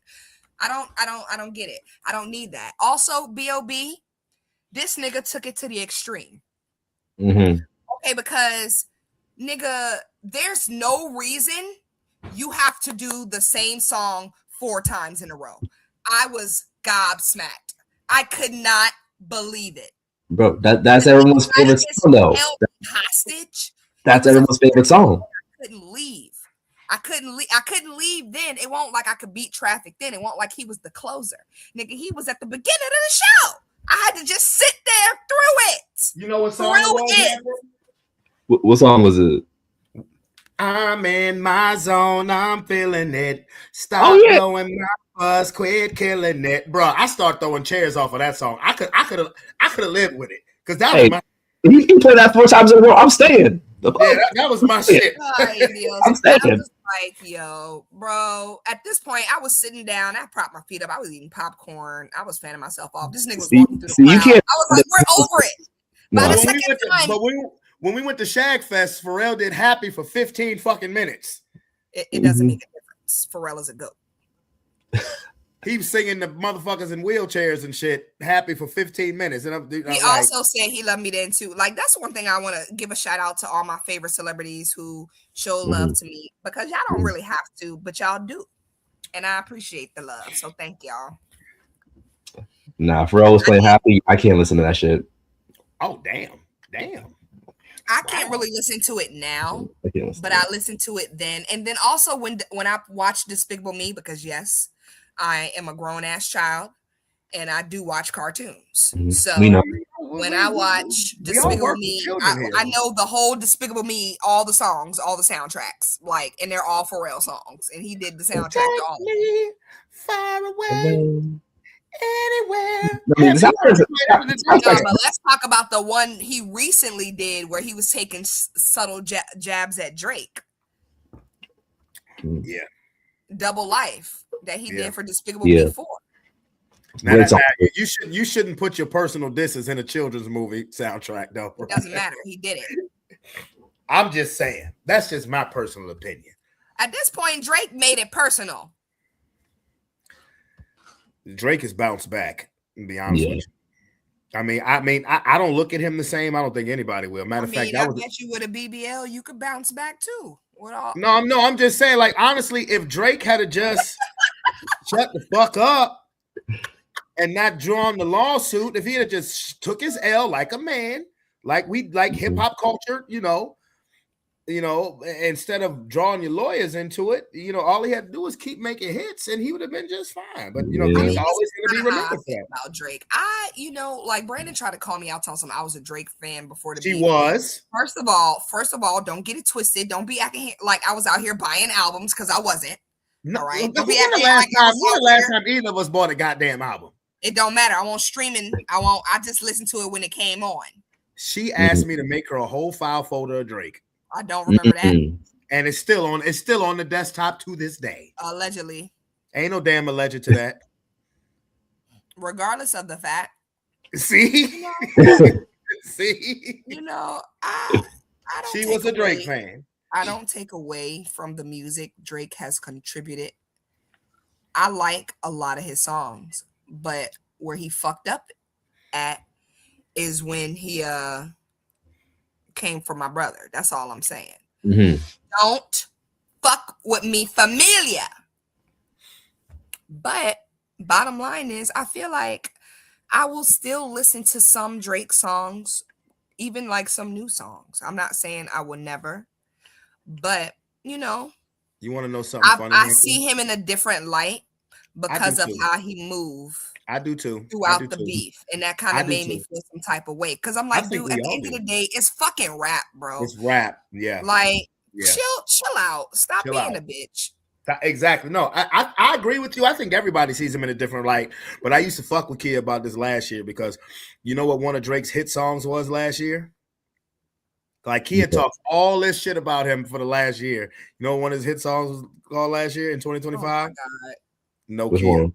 No Kia. Oh, yeah. And the only reason he named it that is because I was talking a bunch of shit. When I saw that title, I laughed my ass off. I ain't gonna lie, I did. I busted out laughing. And it's a hot ass track too. And I laughed my ass off. I said, "Oh shit, he's talking to you." Like, fuck you, but it's fine because Kendrick had the Super Bowl, bitch, so it don't even matter. That was diabolical. Oh my God. I don't give a fuck. So diabolical. No, I'm not saying that in a bad way. It was diabolical. Like, but what I will say, this is for Hampton actually. So Hampton, about your homeboy Jermaine, okay? So I have been pondering on him. Okay. Lately, because for some reason you just are glued to his fucking locks. So I'm just trying to figure out what it is about this nigga, right? So I guess the YouTube universe algorithm was reading my thoughts. And they started like sending me a bunch of stuff, Instagram and all that other stuff. And I saw this clip of him rolling up on Cameron. Yeah. Yeah. Yeah. And I was like, you know what, Jermaine Cole, you're not that bad. I kind of like it because I appreciate that. Because I didn't think he was that type of dude. I really didn't think he had heart like that. And I like that. Like a nigga filed a whole lawsuit against you and you ain't gonna sit here, you gonna come see him. And I like that. Like we're gonna talk about it. While the nigga was filming, like that was crazy. Stopped him mid-sentence talking about some, what's up? Cameron looked so shook, it was insane. He looked so shook, it was like so shocked. So, it made me be like, all right, I went back and listened to that song I said I can't stand listening to see if I can stand listening to it. And it still irritates me a little bit.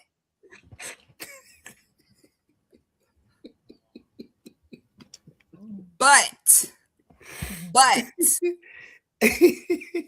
I did find a part that I like in it. Oh shit. Straight up now, tell me, do you really want to love me? That's my shit too. I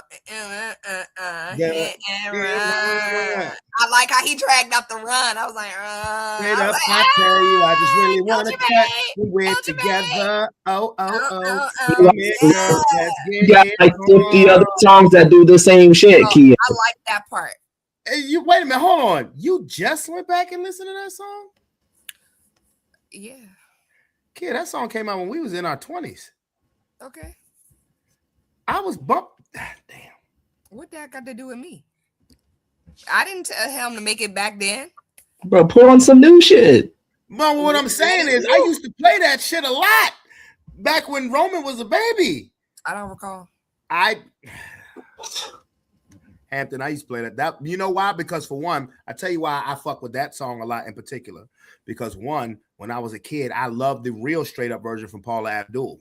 So when that part came in on the song, I was like, oh shit. And I love that part of that part of the song in particular. Here's the crazy thing about it is, see, back then Kia was still stuck on the Lupe nerd stuff. Okay, nothing wrong with that. But I used to play J. Cole and Kendrick a lot back then. A whole lot. That's why when she came in, it was like, Kendrick's my new favorite rapper. I'm like, you are late on Kendrick. Like, you are like a decade late on Kendrick. First of all, blood is thicker than water. What does that have to do with shit? But He's got what? no blood. The fuck?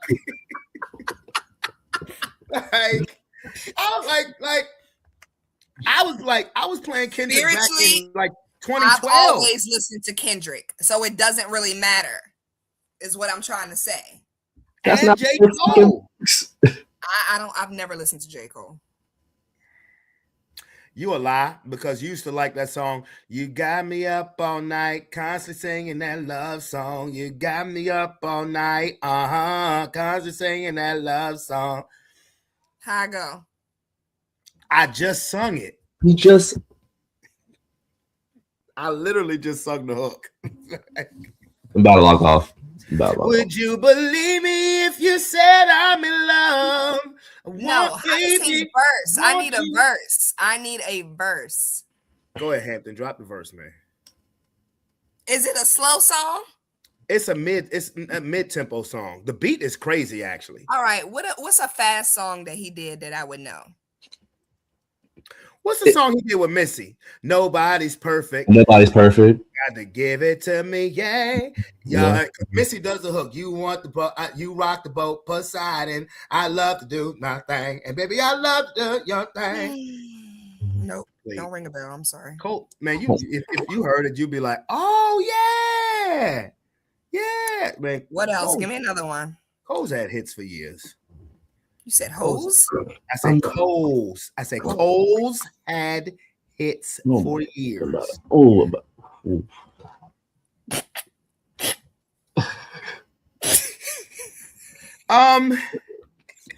Allow me to get serious for a second. I thought we were being serious. Bill Cosby just lost a lawsuit where the person is going to receive over $19 million. Hampton, did you hear about that? This just happened 3 days ago. I didn't hear about this one. No. This was a civil suit, and I had to listen to somebody break it down. And this person that I listened to breaks things down of this capacity better than most people out here. Okay. Allow me to share this with you guys.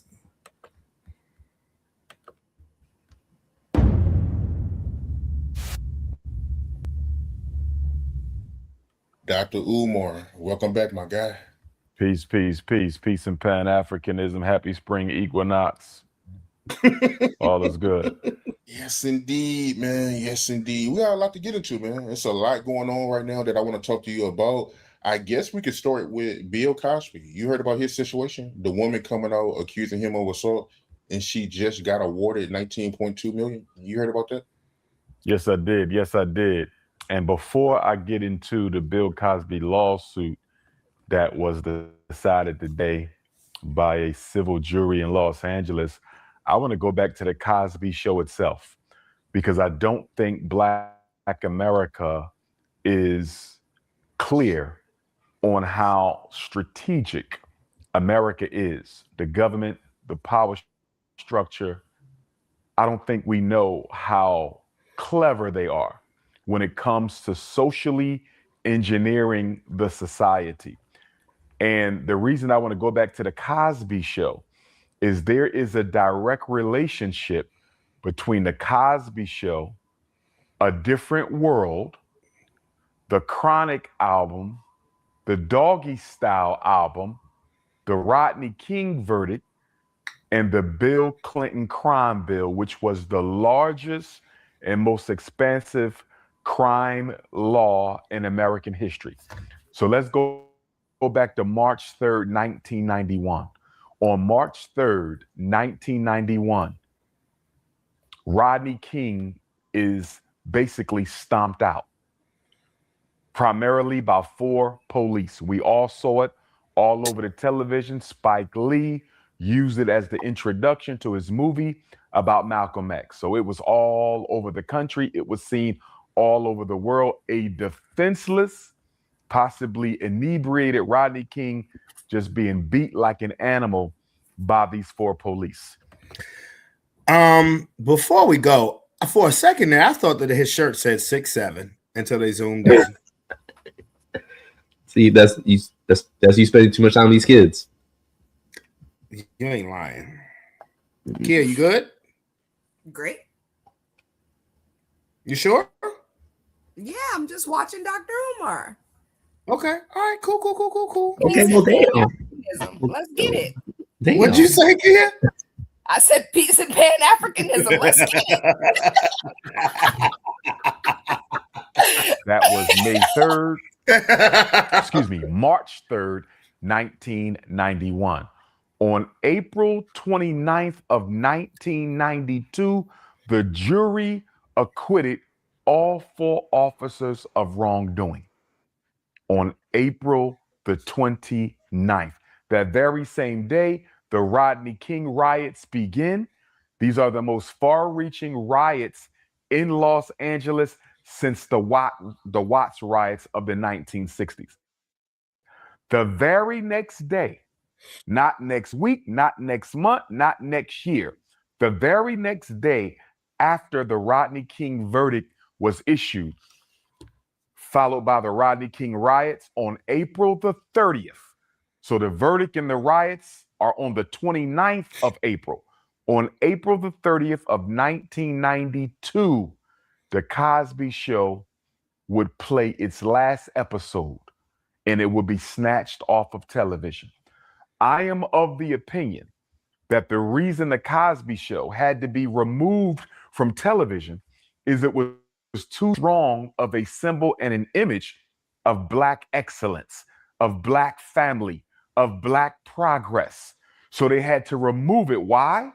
Because number one, Bill Clinton and George H.W. Bush, who was the president at the time, going up against Clinton, hoping for a second term in the White House.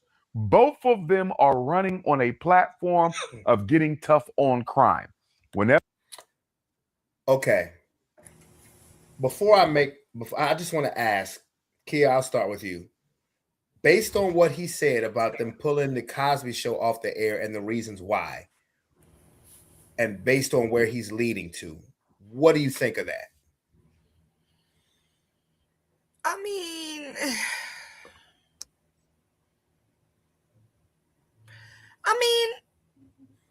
I think he got a point. Okay. Hampton? Wait. I'm sorry. I'm just so sorry. I don't know. You never know with Dr. Umar sometimes, though. It's like... I mean, really... I don't know. I would have go to ahead. Go ahead, Hampton. Go ahead. Yeah. Yeah. You sure? You sure? He's okay. talking. Okay. Are you sure? Yeah. I mean, anytime I see Dr. Umar, I gotta take it with a grain of salt, you know, because he says I'm not allowed to look at the snow bunnies, so I gotta take it with like, do I really listen to it? You know, not allowed is crazy. That's what he says. He says nobody's never, like never. Hold up, Hampton. You know what's coming. He just Hampton. You know what's coming. You know what's coming. Where is? You know what's coming. Okay. Got a dollar. Wait, what? Black queens forever, snow bunnies never. I said black queens forever, snow bunnies never. I said black queens forever, snow bunnies never.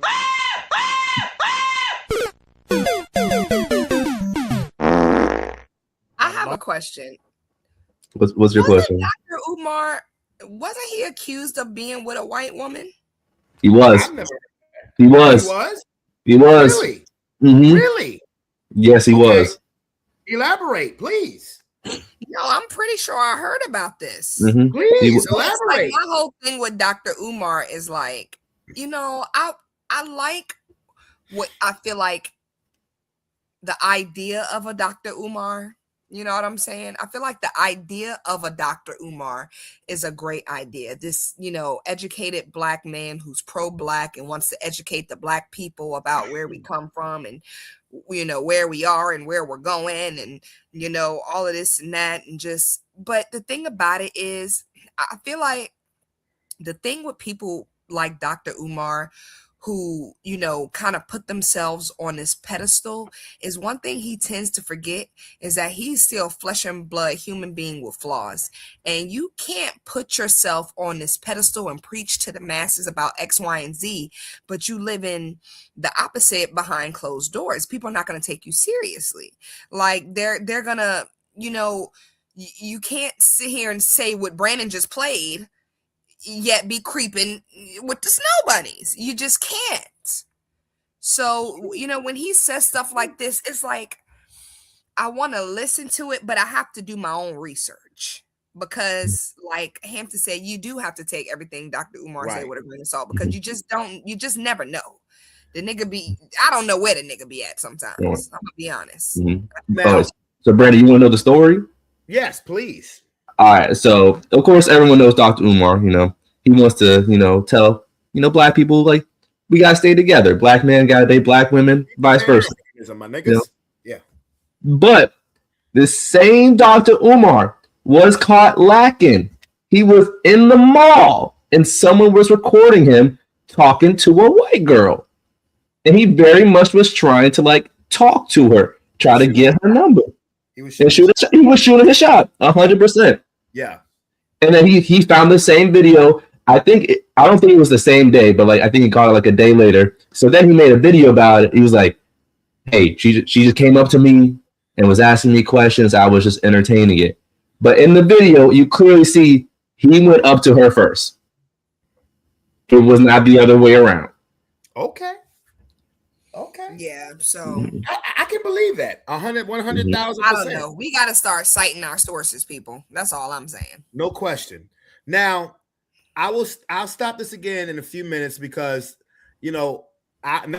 usually when I throw videos on, I haven't watched them. Now today, of course, I watched the Ray J video, but I have watched this, and it was something that I just thought about that's actually going to give me pushback against some of this argument. But I want you guys to listen and pay attention before I stop again. Whenever America talks about getting tough on crime, they're talking about getting tough on black people. That is true. So they're both running on this platform of getting tough on crime. In fact, during the campaign, Bill Clinton flies back to Arkansas to oversee the execution of a mentally ill black man who I believe had committed a capital crime. But because he was mentally ill, he should have been judged incompetent to stand trial. That was not the case. Bill Clinton flew back to oversee his unjustifiable execution because he wanted to show white America that although I am a Democrat, I can be tough on black people too. So both President George H.W. Bush and Governor of Arkansas, Bill Clinton, they were both running under a good tough on black people campaign. So the Cosby Show had to go because it was contradicting the image of the black man and the black woman as a criminal. Now, here's where it gets interesting, Art. So the Cosby Show gets pulled the day after the Rodney King verdict, the day after the Rodney King riots begin. Bill Clinton is elected November the 3rd of 1992. Bill Clinton becomes president of the United States of America. 5 weeks later, December the 15th, Dr. Dre drops the Chronic album. It shoots to third place on the Billboard, certified triple platinum. I'm not going to make Dr. Dre a scapegoat for the Bill Clinton crime bill being passed, but it certainly helped it out. Without the Cosby Show there to balance out the negativity with the positivity, the Chronic album really helped Bill Clinton to sell his crime bill to the U.S. Congress. And it helped the U.S. Congress sell the crime bill to the American people. Now let's go to the next year. So they snatched the Cosby Show, April of 92. July of 93, they snatched The Different World.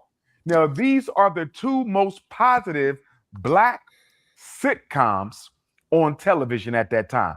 And you could argue the two most positive black miniseries in American history, at least recent history. You have a strong black family with a mother and father. One is a doctor, one is a lawyer. The children are all positive, progressive, academically excelling. Nobody's thugged out. And then you got A Different World, life on an HBCU campus, young black students loving college, planning for their future. The Cosby Show in A Different World really had us in a positive light, Art. And in order for them to justify that upcoming crime bill, it had to go. So July of 93, A Different World gets pulled off of television. And let me also say, for the benefit of the audience, college enrollment for black youth went up almost 30% as a result of The Different World.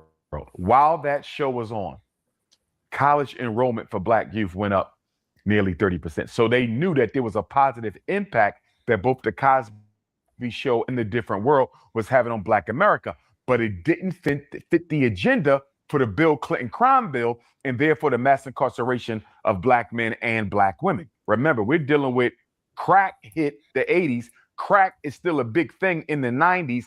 AIDS hit. And now Bill Clinton has come to save the day with this omnibus crime bill, which he had to deliver on because he promised the American people he's going to get tough on crime. And crime is always black in white America. So Different World gets pulled in July. Bill. Okay. Now, I'm not going to sit here and say what Dr. Umar isn't saying about an agenda or seeing black people in a positive light is, was the reason why the Cosby Show and A Different World got pulled, because it was showing black people in too much of a positive light. The reason why I have pushback on that, now that I've listened to it again, the reason why I have pushback on that is because of the time period.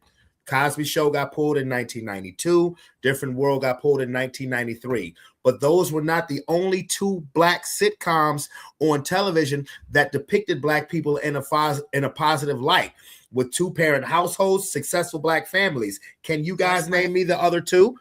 Fresh Prince. One. Family Matters. One. Martin. Two. Living Single. No, two. No, Hampton just said it.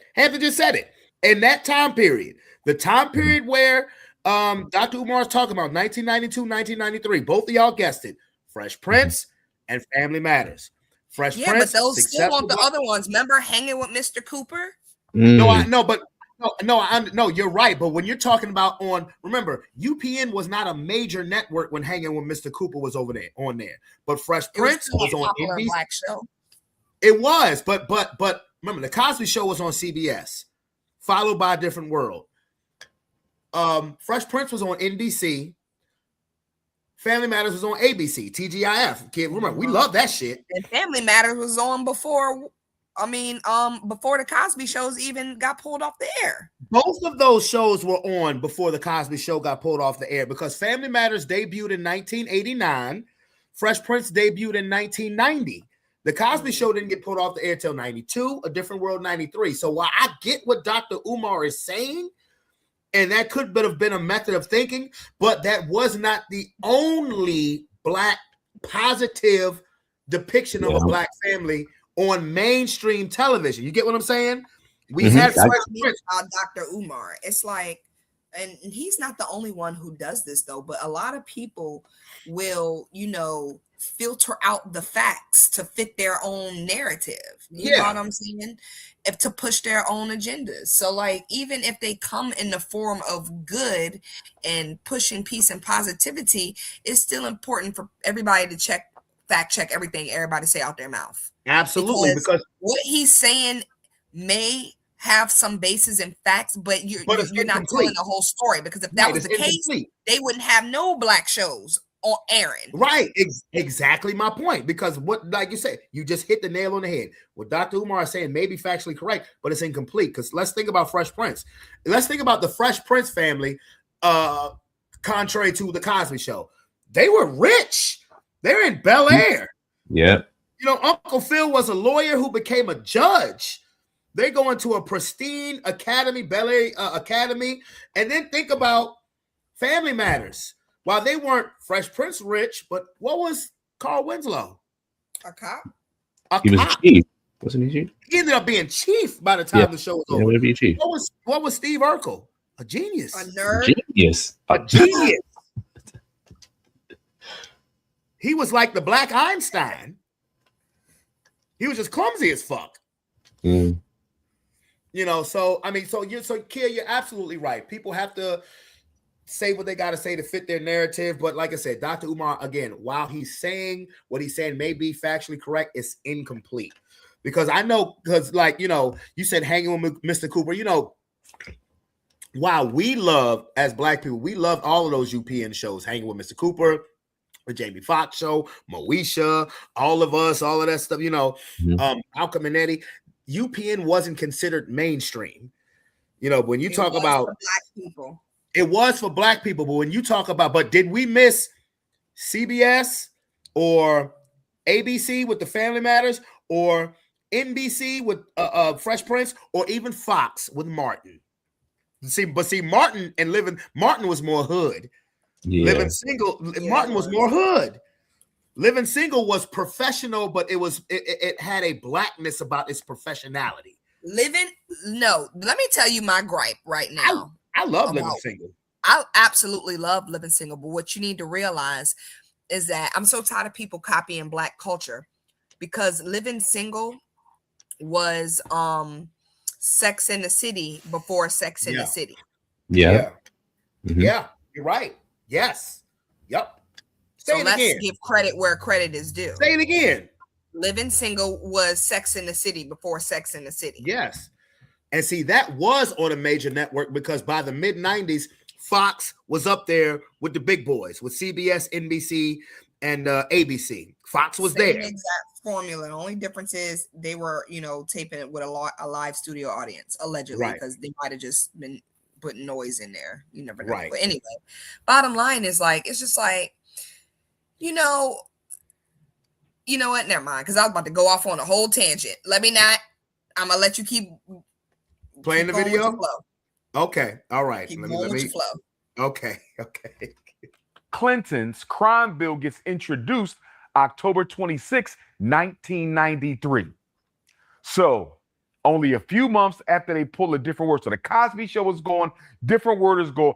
Dr. Dre's Chronic is all Black America is listening to, not even realizing that the Bill Clinton crime bill is about to get introduced October 26, 1993, and all they hear is the Chronic whenever they turn on Black radio. Now, the crime bill gets introduced in October 93. You know what they be listening Doggy to Black Style radio. drops November. What did you say? This is just complete bullshit, Dr. Umar. Because these white people not turning on no damn Black radio here. Let's see what the Blacks are listening to today. Now hold on. Nobody does that. Hold on. Nobody does that. Hold on. When it comes to the Chronic and Doggy Style, no, he's actually absolutely right. And I tell you why. Their kids were listening to it. Exactly, but that's what I'm talking about. I'm gonna tell you why he was absolutely right. Because of NWA. And NWA was not on mainstream radio. NWA went platinum. How did that happen?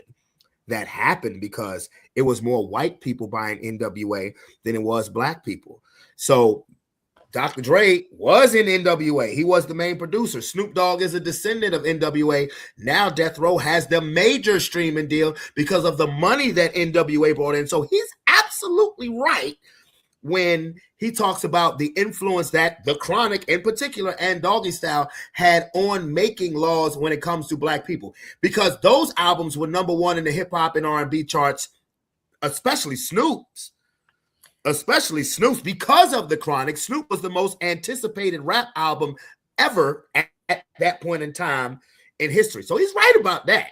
Yeah, but no, He is because he absolutely. said he didn't want to use Dr. Dre as a scapegoat, but that's exactly what he's doing because That is that is what he's first of doing. all, like white people been trying to make rules and laws for black people since they brought us over here, and we didn't have a chronic when we first landed on the shores. I'm just saying. So you know what I'm saying? It's like That ain't nothing but a G there's thing. like you can use anything black to give a white person an excuse to say X, Y, and Z. It's just it's Of all in course. perspective. No, I don't. I mean, I can. Yeah, okay, but I don't think white people really needed a reason to do a fucking crime. Well, you're right about that because on the Right. grand scheme of things, black people are the most influential people on the planet. It just is what it is. They were the most influential people, and once the late '60s came and your state started to act right, black people have been the most influential people on the planet. I don't think anybody who tries to argue that is just being stubborn. But as far as the time period that he's talking about, some of it is incomplete, some of it he's hit on. But let me go ahead and let him continue. Of 93. Doggy Style, #1 on the Billboard, certified quadruple platinum, and it's the fastest selling rap album to date. At that time, Snoop Dogg's album was the fastest selling hip hop album of all time at that time to date.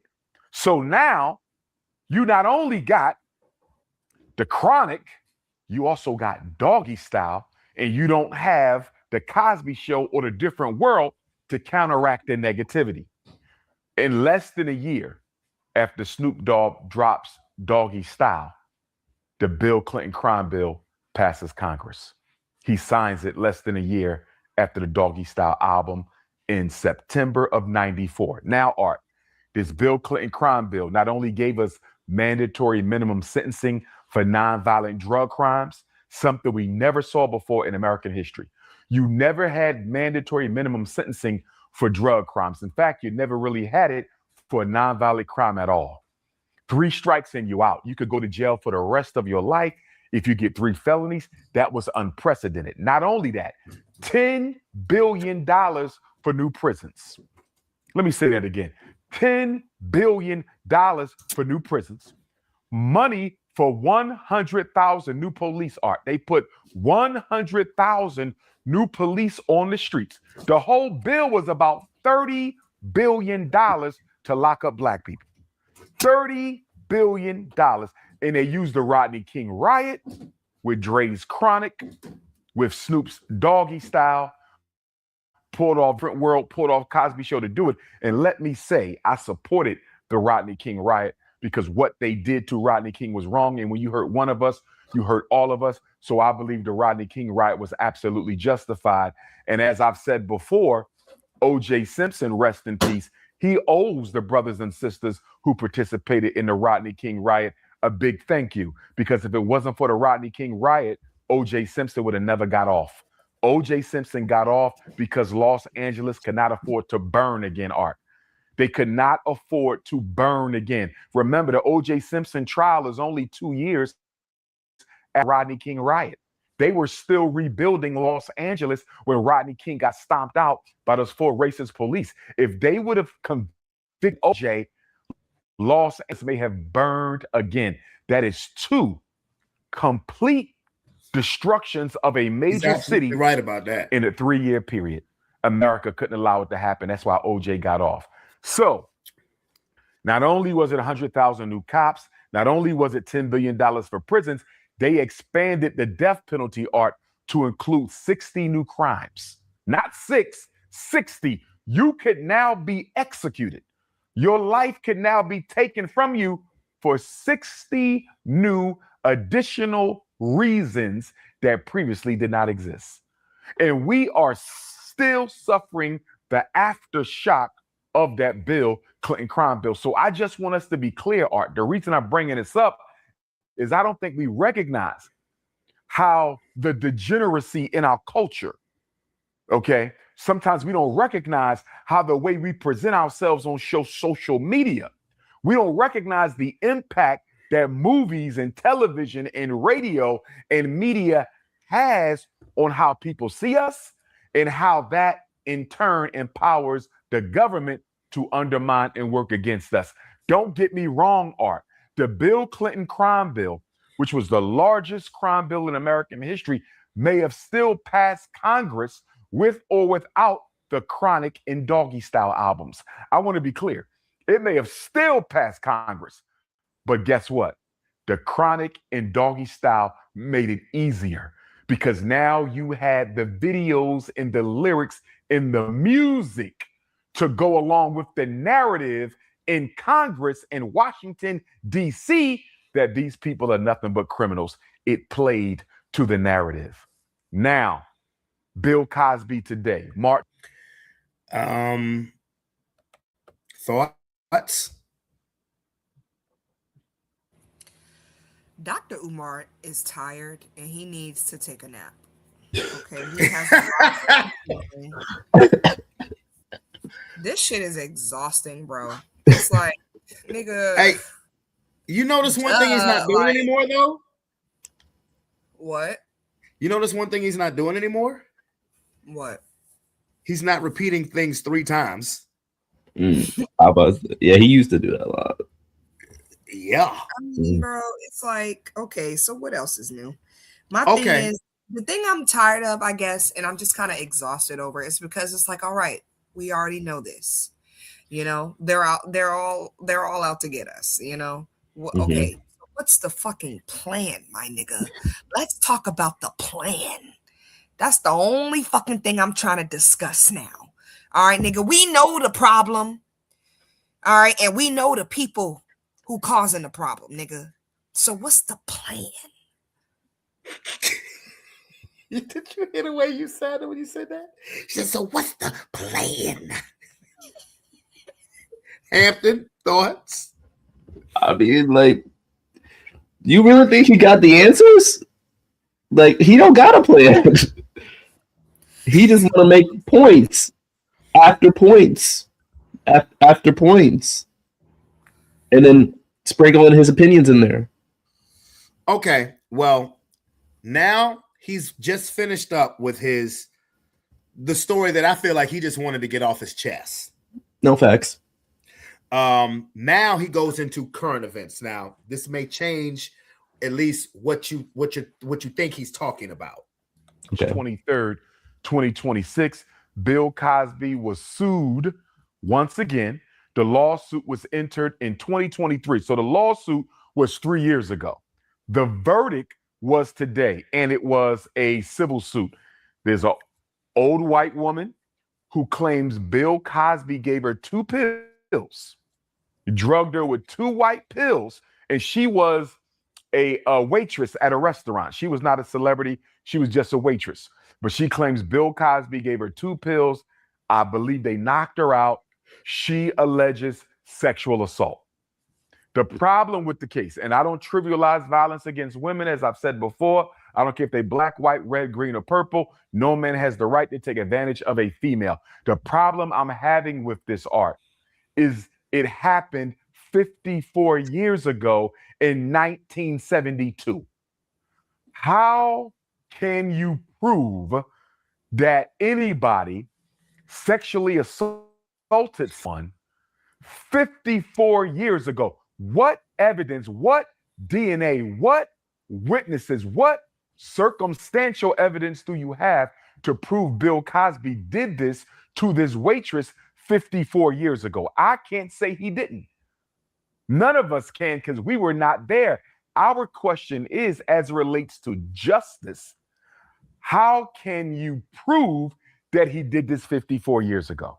And then the other question is, from a white privilege standpoint, Art, why did this woman wait 51 years? Because her lawsuit was 3 years ago. So she waited a half a century plus 1.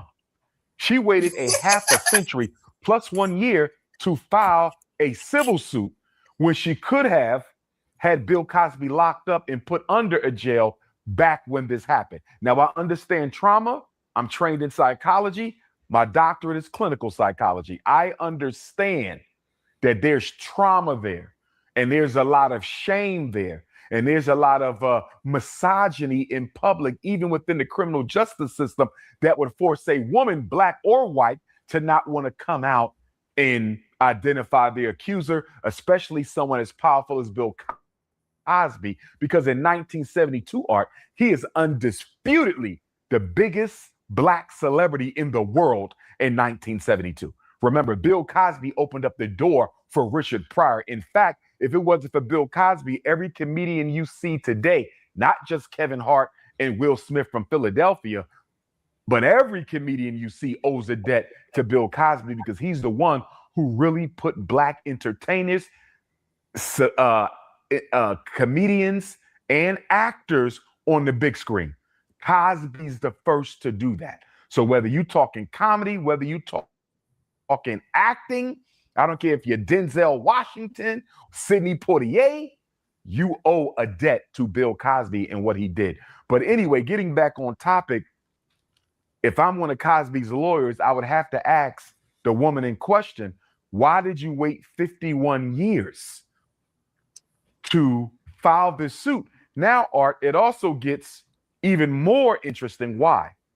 Because the same thing New York City did that led to the conviction of Sean Puffy Combs is the same thing that Los Angeles did that led to this successful civil suit being levied against Bill Cosby. What am I talking about?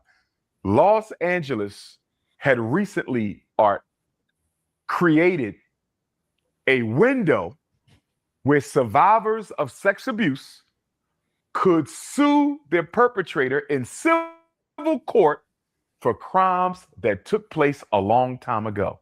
Remember, we talked about this when we talked about Diddy, that New York adult survivors window law that said if you got assaulted sexually by anybody, no matter how long ago, we're going to give you a 1 or 2 year window to bring that civil suit. And I allege that they created that window to take down Sean Combs. And I'm going to allege right now, Art, that Los Angeles created the exact same window to help take down Bill Cosby. The woman won $19.2 to $19.5 million on a civil suit for an alleged crime that took place before I was born. And what makes this even worse, Art, what makes this even worse is FBI Director Kash Patel and Attorney General Pam Bondi then already told the American people that no one is being investigated for the Epstein files. Now, in the Epstein files, Art, you have 300 different millionaires, billionaires, moguls, and powerful men within the global white power structure. 300 of them. It's a who's who of white elites in the world. 300 of them named. Most of them got evidence in the files against them. And the FBI director and his boss, the attorney general, have both said no one is going to be prosecuted. If I'm Bill Cosby, Art, if I'm Bill Cosby, somebody is going to have to explain to me how I'm paying $19 million for an alleged assault against a woman 54 years ago, when you got men who have eaten children, sexually assaulted children, sexually assaulted women, unalived them, trafficked them, abused them, and yet nobody's going to jail for that. Nobody's going to be punished because of the Epstein trial. This is the biggest sex scandal in world history. Nobody's going to jail for it, but I got to pay $19 million because the Snow Bunny said I abused her 54 years ago. Okay, that's what I wanted to hear. Go ahead, Kia. Well, okay. What I will say is Dr. Umar really tells a long story to get to the To the point. Yeah. Nigga, you could have just said that from the jump. Why do we have to go down memory lane? I don't understand. But you know, you know, I feel like the black man is always going to be the fall guy in the story, you know, but I believe what the Bible says, that those who are last shall one day be first. Now, in regards to this fucking these Epstein files, bro, like I there's a lot I want to say. So before I say what it is I really want to say, I'm gonna let Hampton go because I might be a second. I'm just saying. All right, that's fair. Yeah, I agree with that. I mean, like, if I see Dr. Umar, it got to be a clip most of the time because, like, nigga, I don't got all night. Like, get to the point. But this is a strong point. He is making a very, very, very strong point. I will say that this time. I mean, calling her Snow Bunny at the end, that wasn't cool, though. I mean, like, come on. Hey, come on. You didn't gotta say that part. But I mean, I get it, though. Like 51 years is a long time. Like, trauma. I mean, I study psychology too. It's like there is a lot of time, but like eventually you do get to a point. Like 51 years is a long time. So, and the fact that this is happening, but then there's bigger cases that's nothing happening. That says a lot. That says a lot. That something that happened so long ago could still have such an impact now, but something that's like more recent, way more recent, way more egregious, and could still even be happening. Yeah. And nothing is happening. Where are we drawing the line? In fact, actually, I don't even know if we have a line. I don't think there is a line. Like, and if there is, there's like gaps in the line. It's like a dotted line. You could just creep your way through. There's a definite gray area there. Kia, before you cook, Hampton, look at the still shot. You can't tell me that nigga shirt don't look like it don't say 6'7". I'm weak. Bro, it's the kids, bro. It's the kids. All I see is love. You don't see love from that motherfucker. What that you can't see the full E, and the Africa continent look like, you know what? Never mind. And no, the only reason I know it's love is because I've seen that exact same shirt. That's the only reason. I can dig it, but the way it looks right now, you can't tell me it don't look like 6'7". I've trained my brain to not see that. So you know what? Anyone that brings it up during any of my classes has to give me push-ups. Yo, well, you know what's crazy is that today when I was in the Montessori class, I was just helping them out for a second. Like, I didn't have to go there, but I always help them out. Those kids started screaming that, and you know, Miss Kim is back in that class now.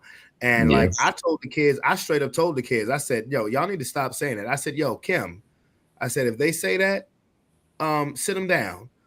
I told her what the meaning of that was. And yeah, I did. I sure did. I said, y'all need to stop saying that. Mm-hmm. You guys are 4 years old. The fuck? Yeah. But anyway, go ahead, Kia. Okay. So this is my conclusion, because I've literally been racking my brain about this fucking Epstein shit. And, you know, like, I don't think, it could be because, you know, as a child, you're pretty naive to a lot of things that go on in the world, obviously, because, you know, your brain can't process that things. It's not like you all up in adult business and stuff. So I could not be naive, but I feel like I can honestly say I don't remember anything of this magnitude that's been like just outright blatantly in your face, just trying to cover it up, to all out, just no shame, no nothing, just I don't give a fuck what you at. You know we busted, but until you see it for you, we ain't gonna admit we. But you know, like it's you know it's very uncomfortable. And I was thinking and praying to the Lord, trying to figure out what the fuck is going on. I mean, I know what's in the well, at least what they say is in the files, or the 3 million files that they have released that people have seen, and the shit is fucking grotesque. I can only imagine what the quote unquote real files are, or the rest. Yeah, I don't even want to imagine. God damn it! At this We'll point, I don't never think see my him. brain can process it. Yeah, we'll never see him. We will never But see the actual original files. I don't think so. I am almost convinced at this point that whatever is going on in these Epstein files, y'all gonna think I'm crazy, but I swear to God, I'm not crazy.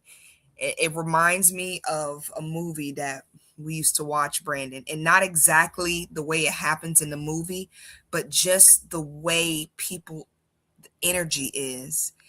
And I believe this Epstein shit have to do with the Antichrist. I don't think you're crazy at all. Not at I'm gonna all. be honest. I'm gonna be completely honest. This is YouTube. This is for entertainment purposes only. I think that this Epstein shit has to do with the Antichrist. And you remember that movie with Arnold Schwarzenegger? End of Days. Yes.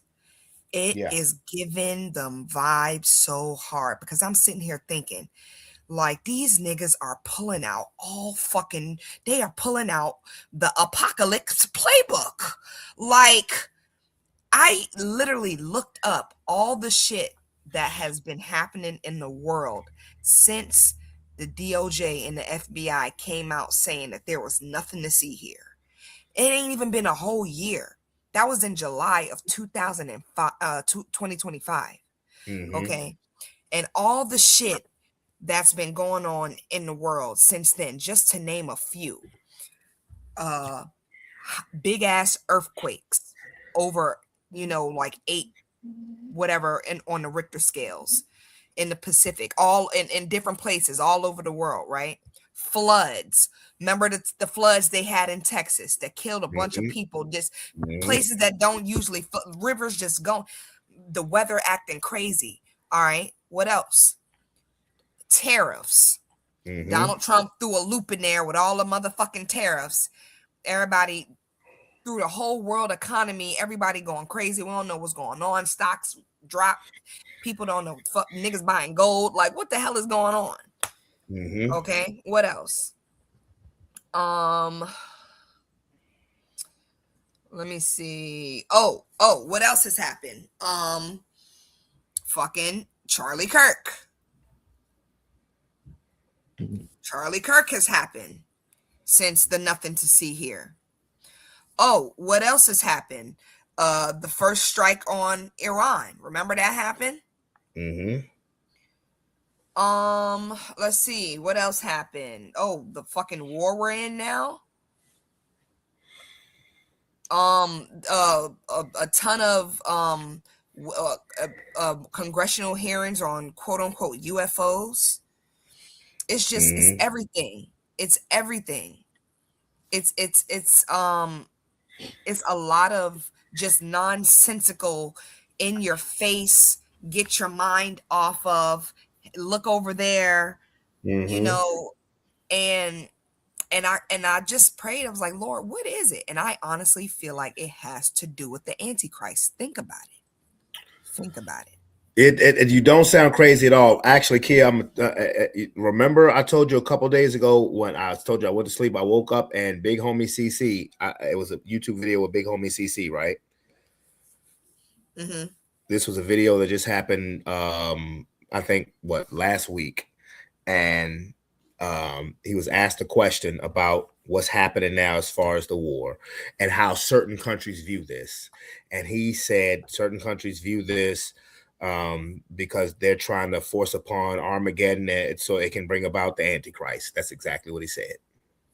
Yeah, but it don't work like that. And see, that's why people need to go actually read the Bible, because Now, there's a series. now, look, don't quote There's a me. but no, I'm not quoting you. I'm just talking about what Big Homie CC is saying, or whoever.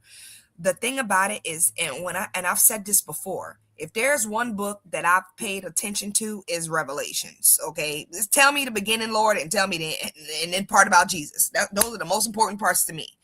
Okay, and there's a series of events that have to go on, and the thing is rapid fire, the way they're playing out things. And the thing about it is very interesting to me, because they don't play out that quickly in the way they say in the Bible. It's not supposed to be playing out in rapid fire like this. Like this is, so this is what I'm thinking here. Okay, first off, the Antichrist is flesh and blood.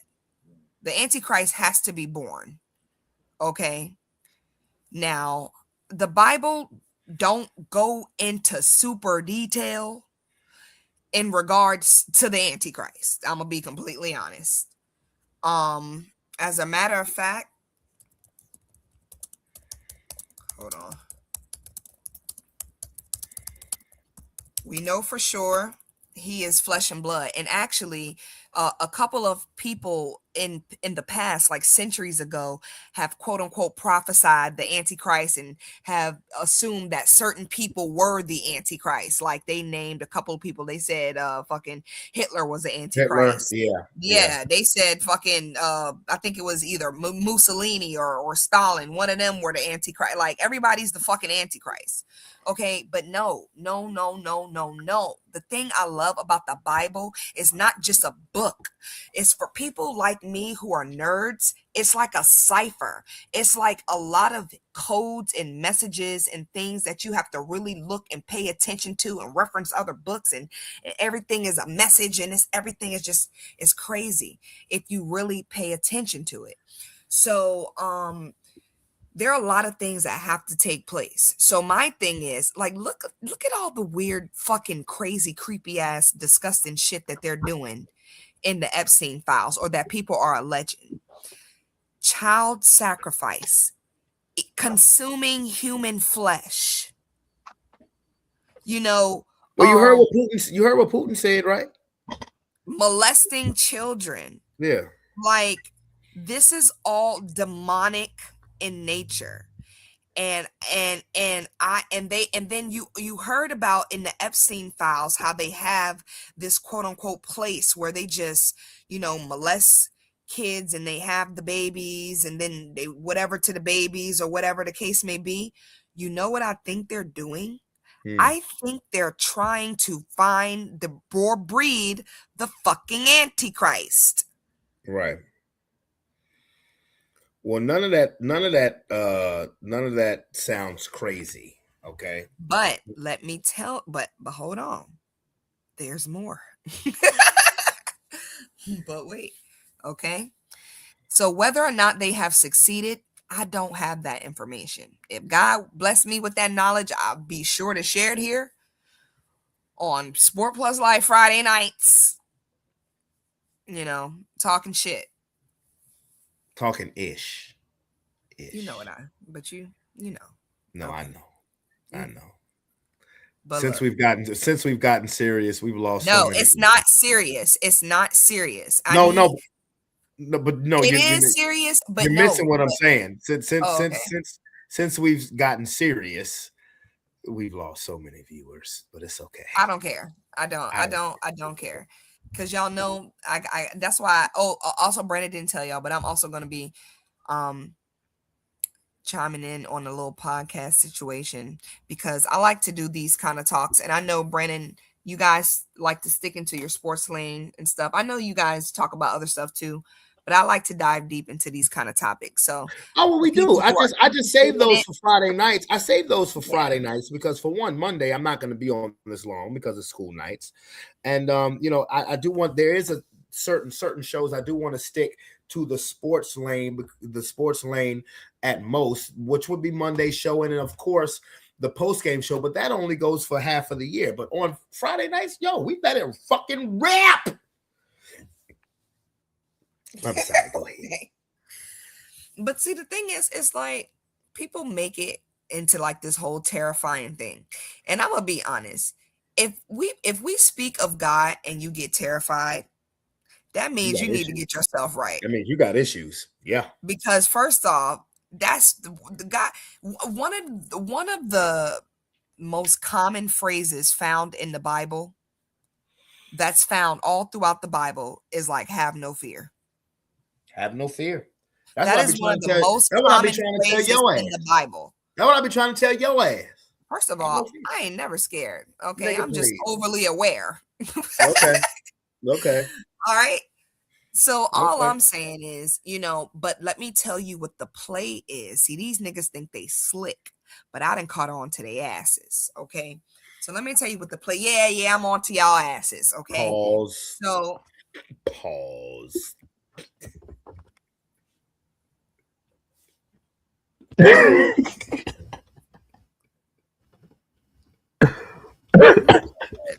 Go ahead, baby. Go ahead. anyway, damn. So this is the play. I told y'all everything is happening rapid fire because Donald Trump is hell bent. And not even Donald Trump. I can't even put this all on Donald Trump because he is clearly not running the show. No. This nigga can't even run his damn self. Like he's all a puppet. He's a puppet. Okay. But the play is, and I hate to say it, yeah, but it's looking more like it every day. But that's why I'm telling y'all, don't be fooled by the fuckery. Okay, so this is the play. Yeah, they over there trying to find the Antichrist, and I don't know if they found him or not, I don't know if the nigga here. But I'm gonna be honest, I think the nigga on Earth. That's what I think. I don't know if he's still a kid or if the nigga damn near grown by now. But the nigga here, that's my thought. Okay. Also, but like I said, there are things that have to go down, and it's just not like boom, boom, boom, boom, boom, boom, boom, boom, boom, boom, boom. It's things that have to happen. It's time. Okay. So what I think they're doing, because we've talked about this before, Brandon, of the Project BB. You know what I'm saying? Brandon. Hello? I'm here. Fixing a drink. Hey, Lomar, I see you're still here. That's what's up, Lomar. We appreciate you. Thank you for listening to our rants. No, this shit is serious. This shit is serious. But not that serious. So look, the Project Blue meme, allegedly, YouTube for entertainment purposes only. This is so listen, Donald Trump has already proven that he will do any and everything to stop anybody from trying to release the truth of what they're really doing and what they were doing and what they're probably still doing as we speak. In regards to these fucking files and these elites and all this other weird ass shit that they're into. So the play is they're losing control. People are waking up. People are getting fucking fed up. Shit is too high. Niggas are getting high. Like, at this point, people are fed up. And I think they're going to pull out the Hail Mary play. And that's the Project Blue Beam. And I think it is going to be aliens. And they've been prepping us since 2017 when the New York article came out about the secret government program, ATIP. And, but at that time, I had no idea what Project Blue Beam was. And I've, learned about it over the years. It's been almost 10 years now. But damn, it's been almost 10 years now. But that's insane. They've been slowly drip feeding us. Remember, prior to 2017, they would make anybody who talked about aliens seem like complete nutcases. Loonies. Yeah. Go to jail for treason. Yeah. until I think it was the New York Post, or actually it might have been the Times. I don't remember. It was either the Times or the Post. I don't remember. Came out with the article talking about this government program. And niggas was like, wait, what? Y'all niggas was really out here studying what? And here come all the UFO people in the back. We've been saying it. We've been saying it for however many damn years we've been saying it. 10 damn years. And, so now, even though throughout, entertainment and Hollywood, they've been putting it in the movies or whatever the case may be, but you got to understand, I feel like the consciousness shift in humanity has been very interesting since around 2012. I'm going to be honest. Since around 2012, some weird shit. Honestly, if people want to go down a rabbit hole, go look at all the conspiracy theories about what really happened in the year 2012. I said 2012. Yeah, you know what I mean. The year 2012. Okay. Go and look at all the conspiracy theories that people talk about, what quote unquote allegedly happened. Because people think that they were messing around in CERN and they fucked around and messed up our universe, our timeline, and we had to all be transferred to another timeline. A lot of crazy things. Mandela effect in this world. Yeah, that's one of the things. They say the Mandela effect is a result of the jump, the shift from one timeline to another. Now, mind you, I believe in Jesus, so all of this stuff could be completely bogus. Or what if it's actually true? I mean, two things and everything. And that's what I'm saying. Well, that's cool. Like that would really, and that thing really disturbs my soul, because it's like, I love science and I think science is a great thing, but I think sometimes you could, be doing a little bit too much for your own good or the good of other people without even realizing it, right? So, the whole messing around with, and I don't know if many people are familiar with what they do at CERN, but it's like a particle collider. They smash atoms, kind of similar to like what happened in the beginning of the universe, and kind of see what happened. And people say that portals open up and things come out and all this other weird shit, and they be doing rituals over there, and it would not surprise me. So back to the Epstein files, I'm sitting here putting all of this shit together in my mind, and I'm like, it would make perfect sense for them to, one, what is the reason for them to be doing all of this weird shit? There has to be a reason, right? I feel like nobody would go through all of these rituals and routines and eating people and whatever the case may be for the hell of it. I feel like there's always a method to the madness. And I already told you what I thought that was. Now, I think that the play is they have got to kind of get people under control. And the way they're going to do it, because everybody, especially with the way social media is, and people are like hyper this or hyper that, hyper religious or hyper one way or hyper the other way. And it's playing off of all of that. So with the Project Bluebeam, they're already doing it. Remember a couple, what was it in 23 or 24 when all the fucking drones were flying around and people couldn't figure out what the hell. That was late. That was 24 and 25. Exactly. That was and it actually turns out that they did know, and Trump actually mentioned it too. I don't know if a lot of people caught it, but he said in a statement when all that stuff was happening that they know who it is. So I think that was in reference to another movie. You guys remember Spider-Man No Way Home? Of course. Yeah. The best with Spider-Man. What was the superhero's name in there? No. You're talking about you're talking about the dude who Jake Gyllenhaal played, right? Oh wait, which one was that?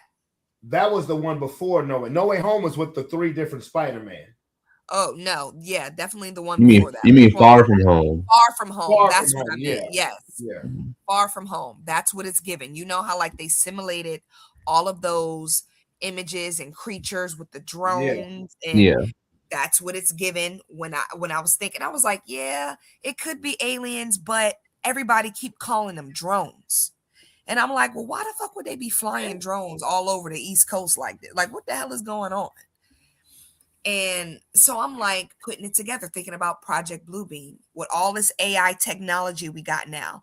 I saw some video that they have like AI that you can physically touch. Like it's a hologram, but you can physically touch it because the thing that operates the hologram is moving so fast that it like forms a solid surface, which is insane to me.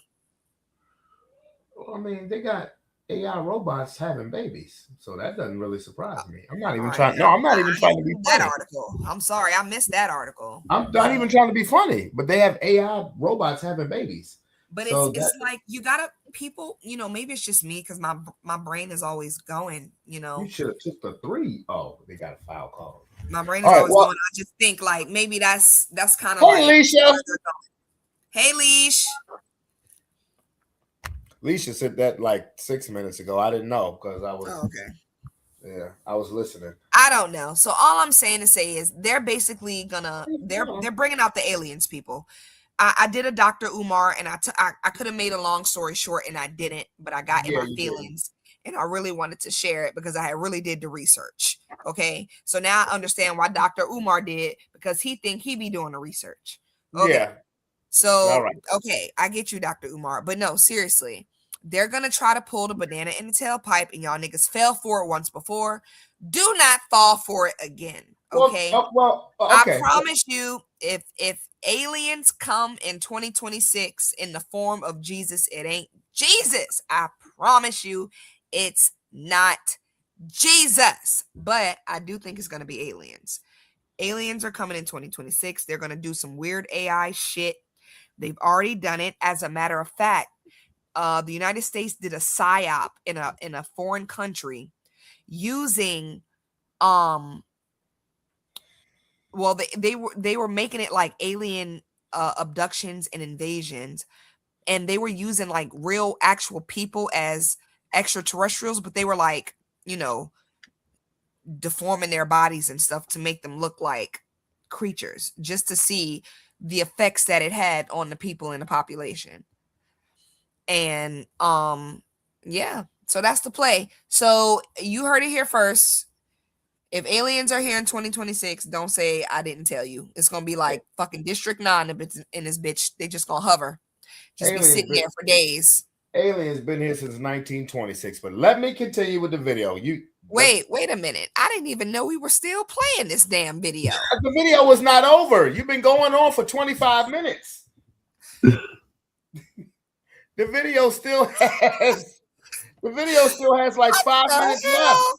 Kia, you've been going on for so long. The Why did you stop me? UConn Michigan State game is about to be over. Why? I've been watching it for the last 10 minutes. Same. You know what? I have a confession. I got some more sake. Hey, I can dig it. Hey, I got 80 proof right here, but let me continue with the video. And I'm gonna be honest, I get a little chatty with the sake. I can dig it. Let me continue with the video. Look at the double standard. Look at the gross miscarriage of justice. And I believe that Sean Combs and Bill Cosby need to somehow come together and do some sort of a civil suit. They might got to squeeze R. Kelly in there somehow, because they, in my opinion, some lawyer should be able to argue some sort of a case that black men, rich black men, they might got to put Russell Simmons in there because they're trying to drag Uncle Russ into the situation. Someone needs to show that there is a pattern of punishing rich black men for crimes that are barely being proven, if proven at all, while white men get off. Look at Vince McMahon.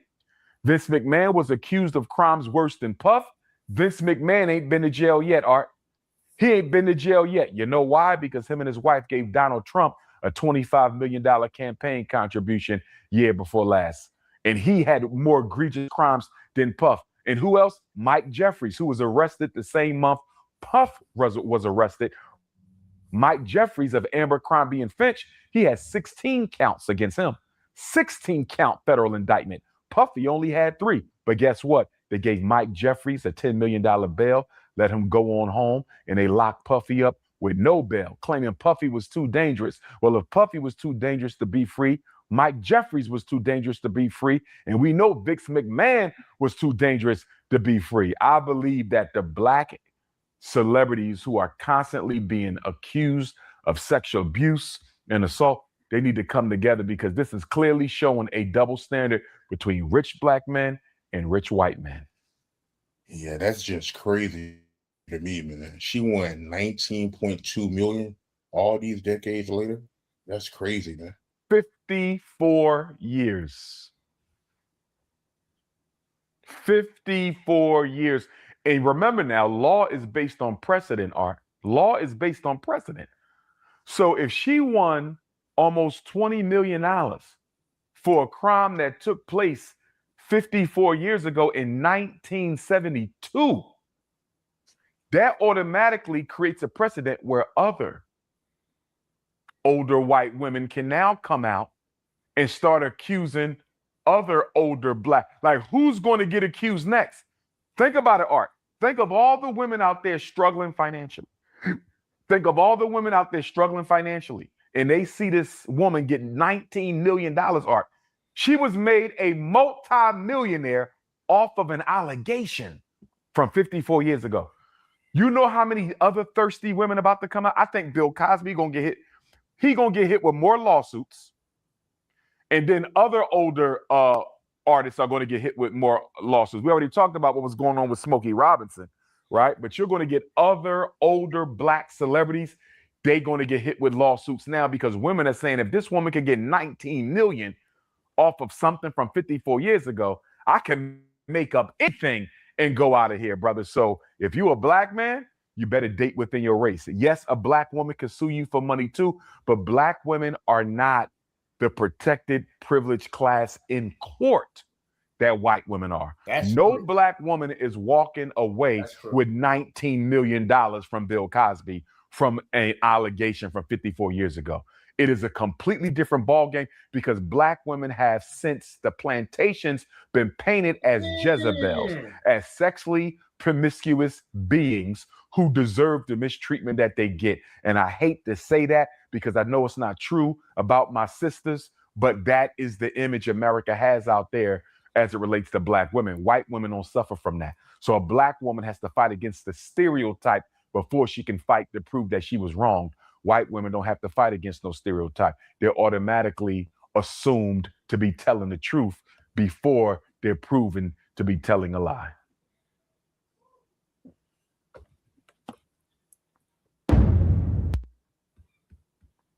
Well, that's the end of that video. Hampton, I'll lead with you. What you got? Well, shit. I mean, at the end, like, I don't think he's wrong about that. Like, what's really stopping, like, anyone from coming out with anything now? Like, no matter how long ago it is, like, you can see, like, 50 plus years, it didn't matter. You can still win a suit. So that means any time frame, but as long as you have, I guess, some form of evidence, or you can articulate yourself enough to a lawyer that can argue on your behalf, then that's all you really need. But yeah, I mean, also the number also changed. Like, it went from 51 to 54. Like, no, it was 51 years ago when she filed the lawsuit. Okay. It was 3 years ago when she filed the lawsuit, and it just got settled this week. So 51 years ago when she filed it, 54 years till it was settled. Yeah. Okay. That makes more sense. But yeah. So but no, one thing he is right about is that no, the white women definitely get the benefit of the doubt more in court. I mean, that's historically been proven. So he's not wrong about that. Kia. Don't do that. No, I'm just First messing with off, you. I would like to just address Dr. Umar because he set out his big black lips that he I'm hates to weak. say I'm weak. that he said, and I hate to say this to my black sisters that they've been treated like Jezebels, but right before you said that, you said get a black woman basically because if she sue you, you'll have to pay less money. In a nutshell. Oh, you caught That's that some too, fucking huh? bullshit. You caught that too. Damn, That I is some thought I was fucking alone in bullshit. that one. That is some fucking bullshit, Dr. Umar. And it's just like, at the end of the day, I don't give a fuck. I truly don't. Who cares? Because not all of these people aren't innocent. And that's the thing about it. It's like No. people only look at things on the surface level, but you don't know what shit they've done in the dark that God is giving them judgment for. You don't know why Right. this lawsuit is coming upon them. It could be totally frivolous, but in God's eye, they deserve it for some other shit. You don't know God's method. So it's like before you so quick to judge and have an opinion, talk to the Lord. See, it only comes to part of the legal system where people take. Matter of fact, the only part of the legal system that keeps God in the equation is when you're in court and you have to swear to tell the whole truth, nothing but the truth, so help you God. I'm talking That's the about Dr. only. Umar. No, I know exactly what you're saying, but that's the only time when we're talking about legalities that we take God into play is when we have to swear on the Bible. And I'm gonna tell you, one of the realest, not even coldest, but one of the realest lines that I heard in a movie in regards to a courtroom was from The Conjuring 3. The Devil Made Me Do It, when Patrick Wilson, who was playing Warren, what's the dude's first name? Not Lorraine Warren, but Ed. Ed Warren. When yeah. he said, we accept the presence of God in the courtroom. I think it's time for us to accept the presence of the devil as well. That was one of the realest lines I ever heard because it is true. Even the legal system picks and chooses when it wants to accept what it wants to accept. Kia, everything you're saying is correct as far as you don't know what God's plan is. They won't put that into consideration in the courtroom unless it's something to the utmost extreme. But No, meanwhile, I'm not we have telling them to consider it in the courtroom. I'm saying that for the people who have an opinion. no, I get that. I get, but so why I said that the courtroom specifically is because that's the way a lot of people only view things is from a legal perspective. Yeah, but if we sit in court and wait on God's judgment, we're gonna be waiting till the Lord come. Like, you know what Yeah, I'm saying? but It I know doesn't I work do. that way. But do you So understand I mean, that's why you have to swear on the Bible because they would usually assume, like I said, they would assume on good faith that you wouldn't want to put your hand on the Bible and tell a lie. But at the same time, you accept you acknowledge the presence of God in a courtroom. But sometimes you need to acknowledge it, but not even sometimes, every time you need to acknowledge the presence of the devil as well. The devil is a liar. I don't know. Fuck that shit. I ain't acknowledging shit. You missed what I was trying Nope. to say. Nope. You Nope. missed exactly what I was saying. I thought you had it for a second until you said that last thing. I was like, damn. Nah. But anyway, people, I was going to play another quick little clip of a video in regards to what we were talking about when Kia went on her diatribe. But I mean, no, and I'm not saying that to take shot. No, I mean, you know, it was very interesting, everything she said. I'm sorry, y'all. No, it's okay, but it is past 3. I mean, it's Tiger Woods is free. Oh, yeah, I saw that. The scene Tiger. Car turned up on this side on the road. Tiger Woods been free for the last hour and some change. Let's go, Tiger. No, Tiger needs some help. But yeah, it is past quarter after 12. You know, we have been at this for 3 hours and 19 minutes exactly now. Yeah. So I think it is time because shit. taking that road trip tomorrow. I think you should just go ahead and hit me with it one more time. Hit you for with the what? one time. What are you doing? The turtleneck? About that turtleneck? Hit me with it one time for the one time. That turtleneck. I thought you were talking about Ray J for a second. I was like, you want to listen to that again? There you go with that devil in your presence, Hampton. What you think for acknowledging? That turtleneck. Yeah, I will definitely hit you with that turtleneck. That's going down in history. I want that to be my ringtone. This is really got to be Iowa State.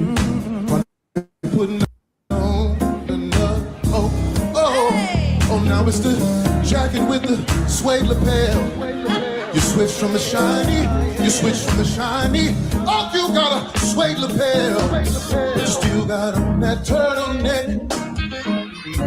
You recycle that turtleneck. You should take off that turtleneck. Anytime you feel like a takeoff, that turtleneck, you gon' suffocate in this verse. Don't suffocate in this verses. Don't suffocate in this verses. Oh, don't suffocate in this verses. Oh, don't suffocate in this verses. Hallelujah, fan them down, fan them down, fan them down. Oh, break it down, whisper it, whisper it, whisper it. Turtleneck. Oh, whisper it, whisper it. Turtleneck. Turtleneck. That boy good. That boy good. Hey, absolutely. Yes. Oh that God. Turtleneck. Tank when you guys go to sleep tonight, think about that turtleneck. When you get off of Sports Plus Live, think about that turtleneck. When Key is talking at this point, that turtleneck. Listen. When Hank is laughing, it's that turtleneck. All I have to say, I apologize for my 25. It wasn't really 25 minutes. It really was, but it's okay. Because to be honest, they say time flies when you're having fun. That's all I got to say. I'm glad you're having a good time. But what I'm saying is, though, you know, don't listen. Yeah, Brandon, I'm going to let you know for sure. Because remember, and I said in my 25-minute story that in 2017 is when they fucking, dropped the story on a New York, whichever one they dropped it on, right? So it's 2026. That's almost 10 years. So when the aliens come, trust and believe. I'm going to say, I've been saying it. I've been saying it for 10 damn years. I've been saying it. I know you've been saying it, but that what? Turtleneck. If you look at the banner down below, it's that turtleneck. I got it scrolling across the screen. That turtleneck. Hey, let me ask y'all this question. Have y'all ever seen a short sleeve turtleneck? Years, that. Have you ever seen a short sleeve turtleneck? I've never seen a short sleeve You have? It wasn't it, but yeah.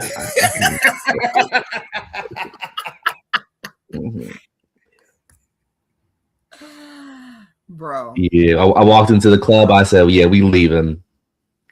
No.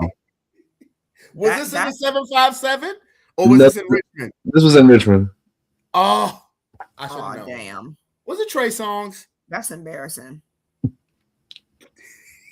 But what kind of turtleneck was it? Was it tight like Tyrese's, or was it like loose like a cow? No, it was tight. It was tight. You could see his Adam's apple. Yeah. Damn, it was like a muscle shirt.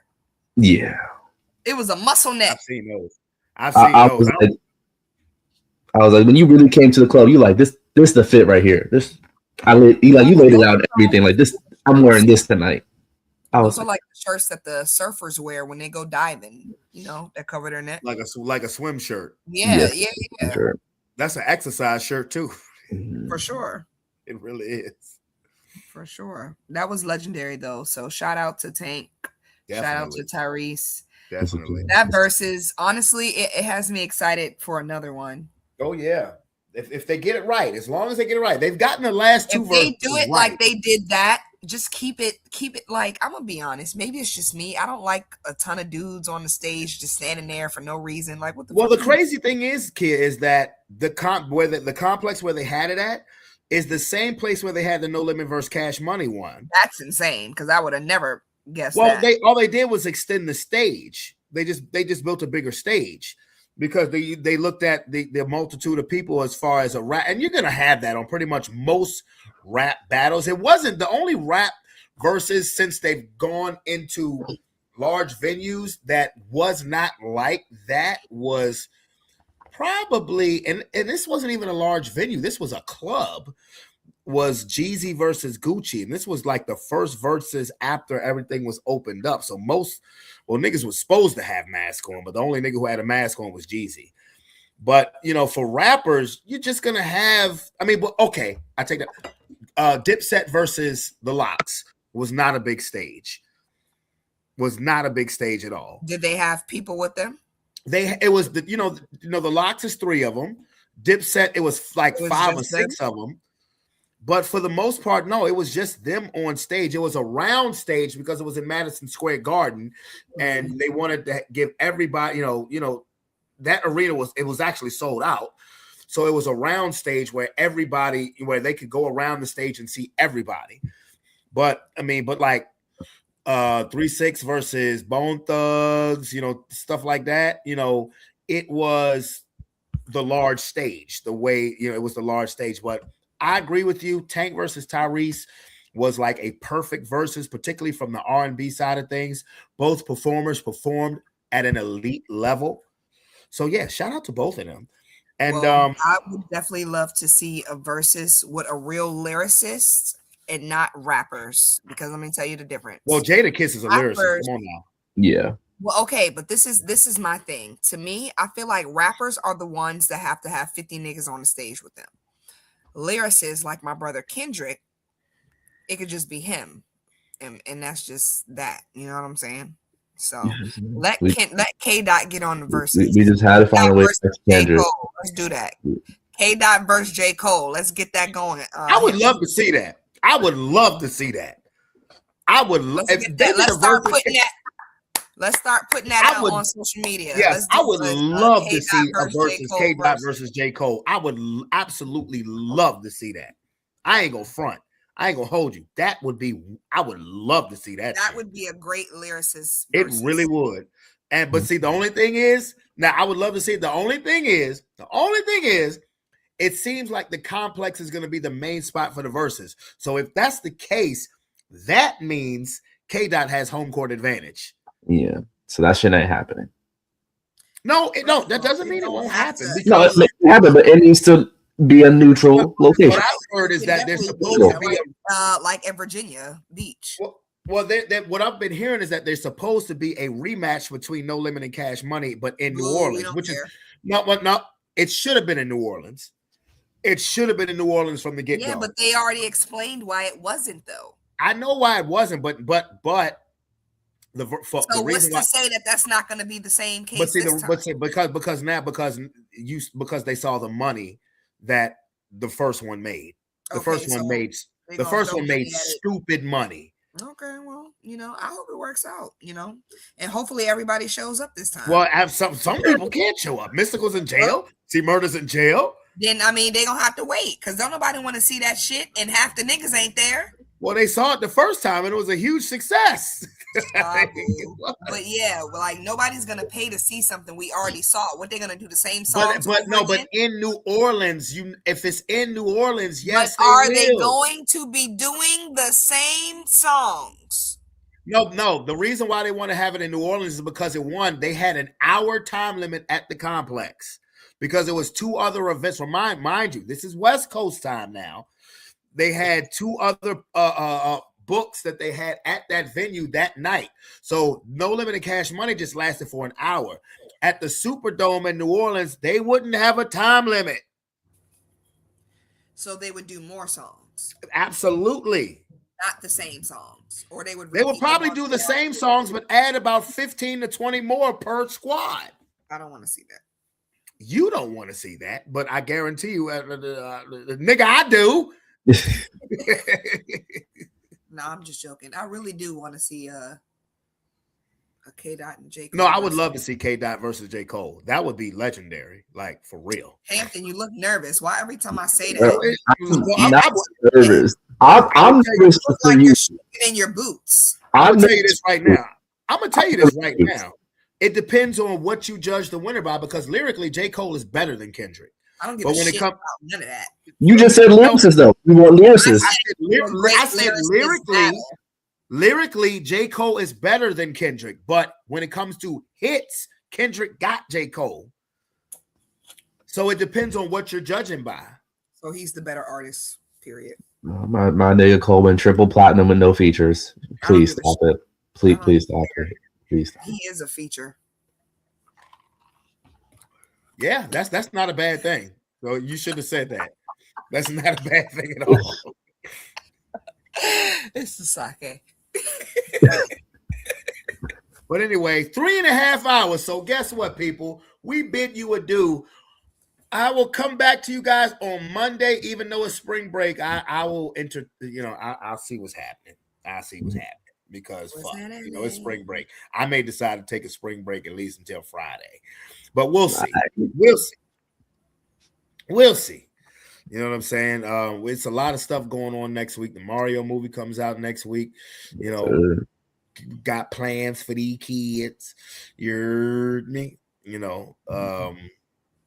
But it's bottom line is spring break. That means it's about to be April. That means it's about to be Easter. That means our fast is about to be over. That also means that we got a month left of mother plucking school.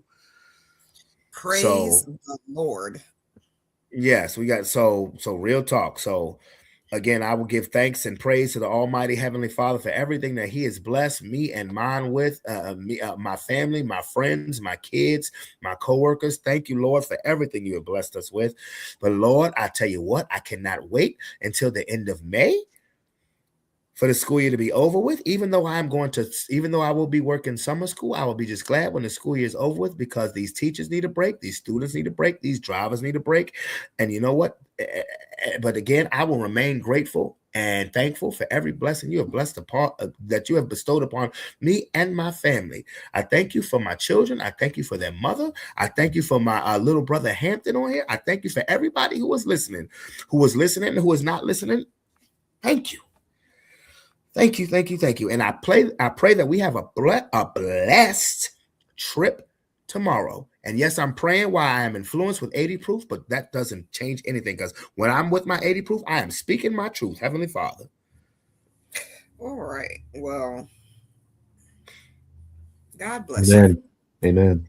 In Jesus' name, amen. So you guys, till Monday. It's your boy, Brandon Bravon Towns. Hampton, any final comments? Honestly, everyone be safe. We're going all over for spring break. Be safe. Tyrese, you still a winner in my heart. I was not ashamed of you. You put on for us. Love everyone. Kia, any final thoughts? Put down the sake first. Hey, I'm weak. First of all, the Nagori is put down. Mm-hmm. Second of all, only thing I have to say is good night. That's it. And the last thing I have to say is look at the banner at the bottom of the screen. That's all I got to say. It's your boy, Brandon Bravon Towns. I'm out this bit. We out this bit. Peace. Love you. See you Monday.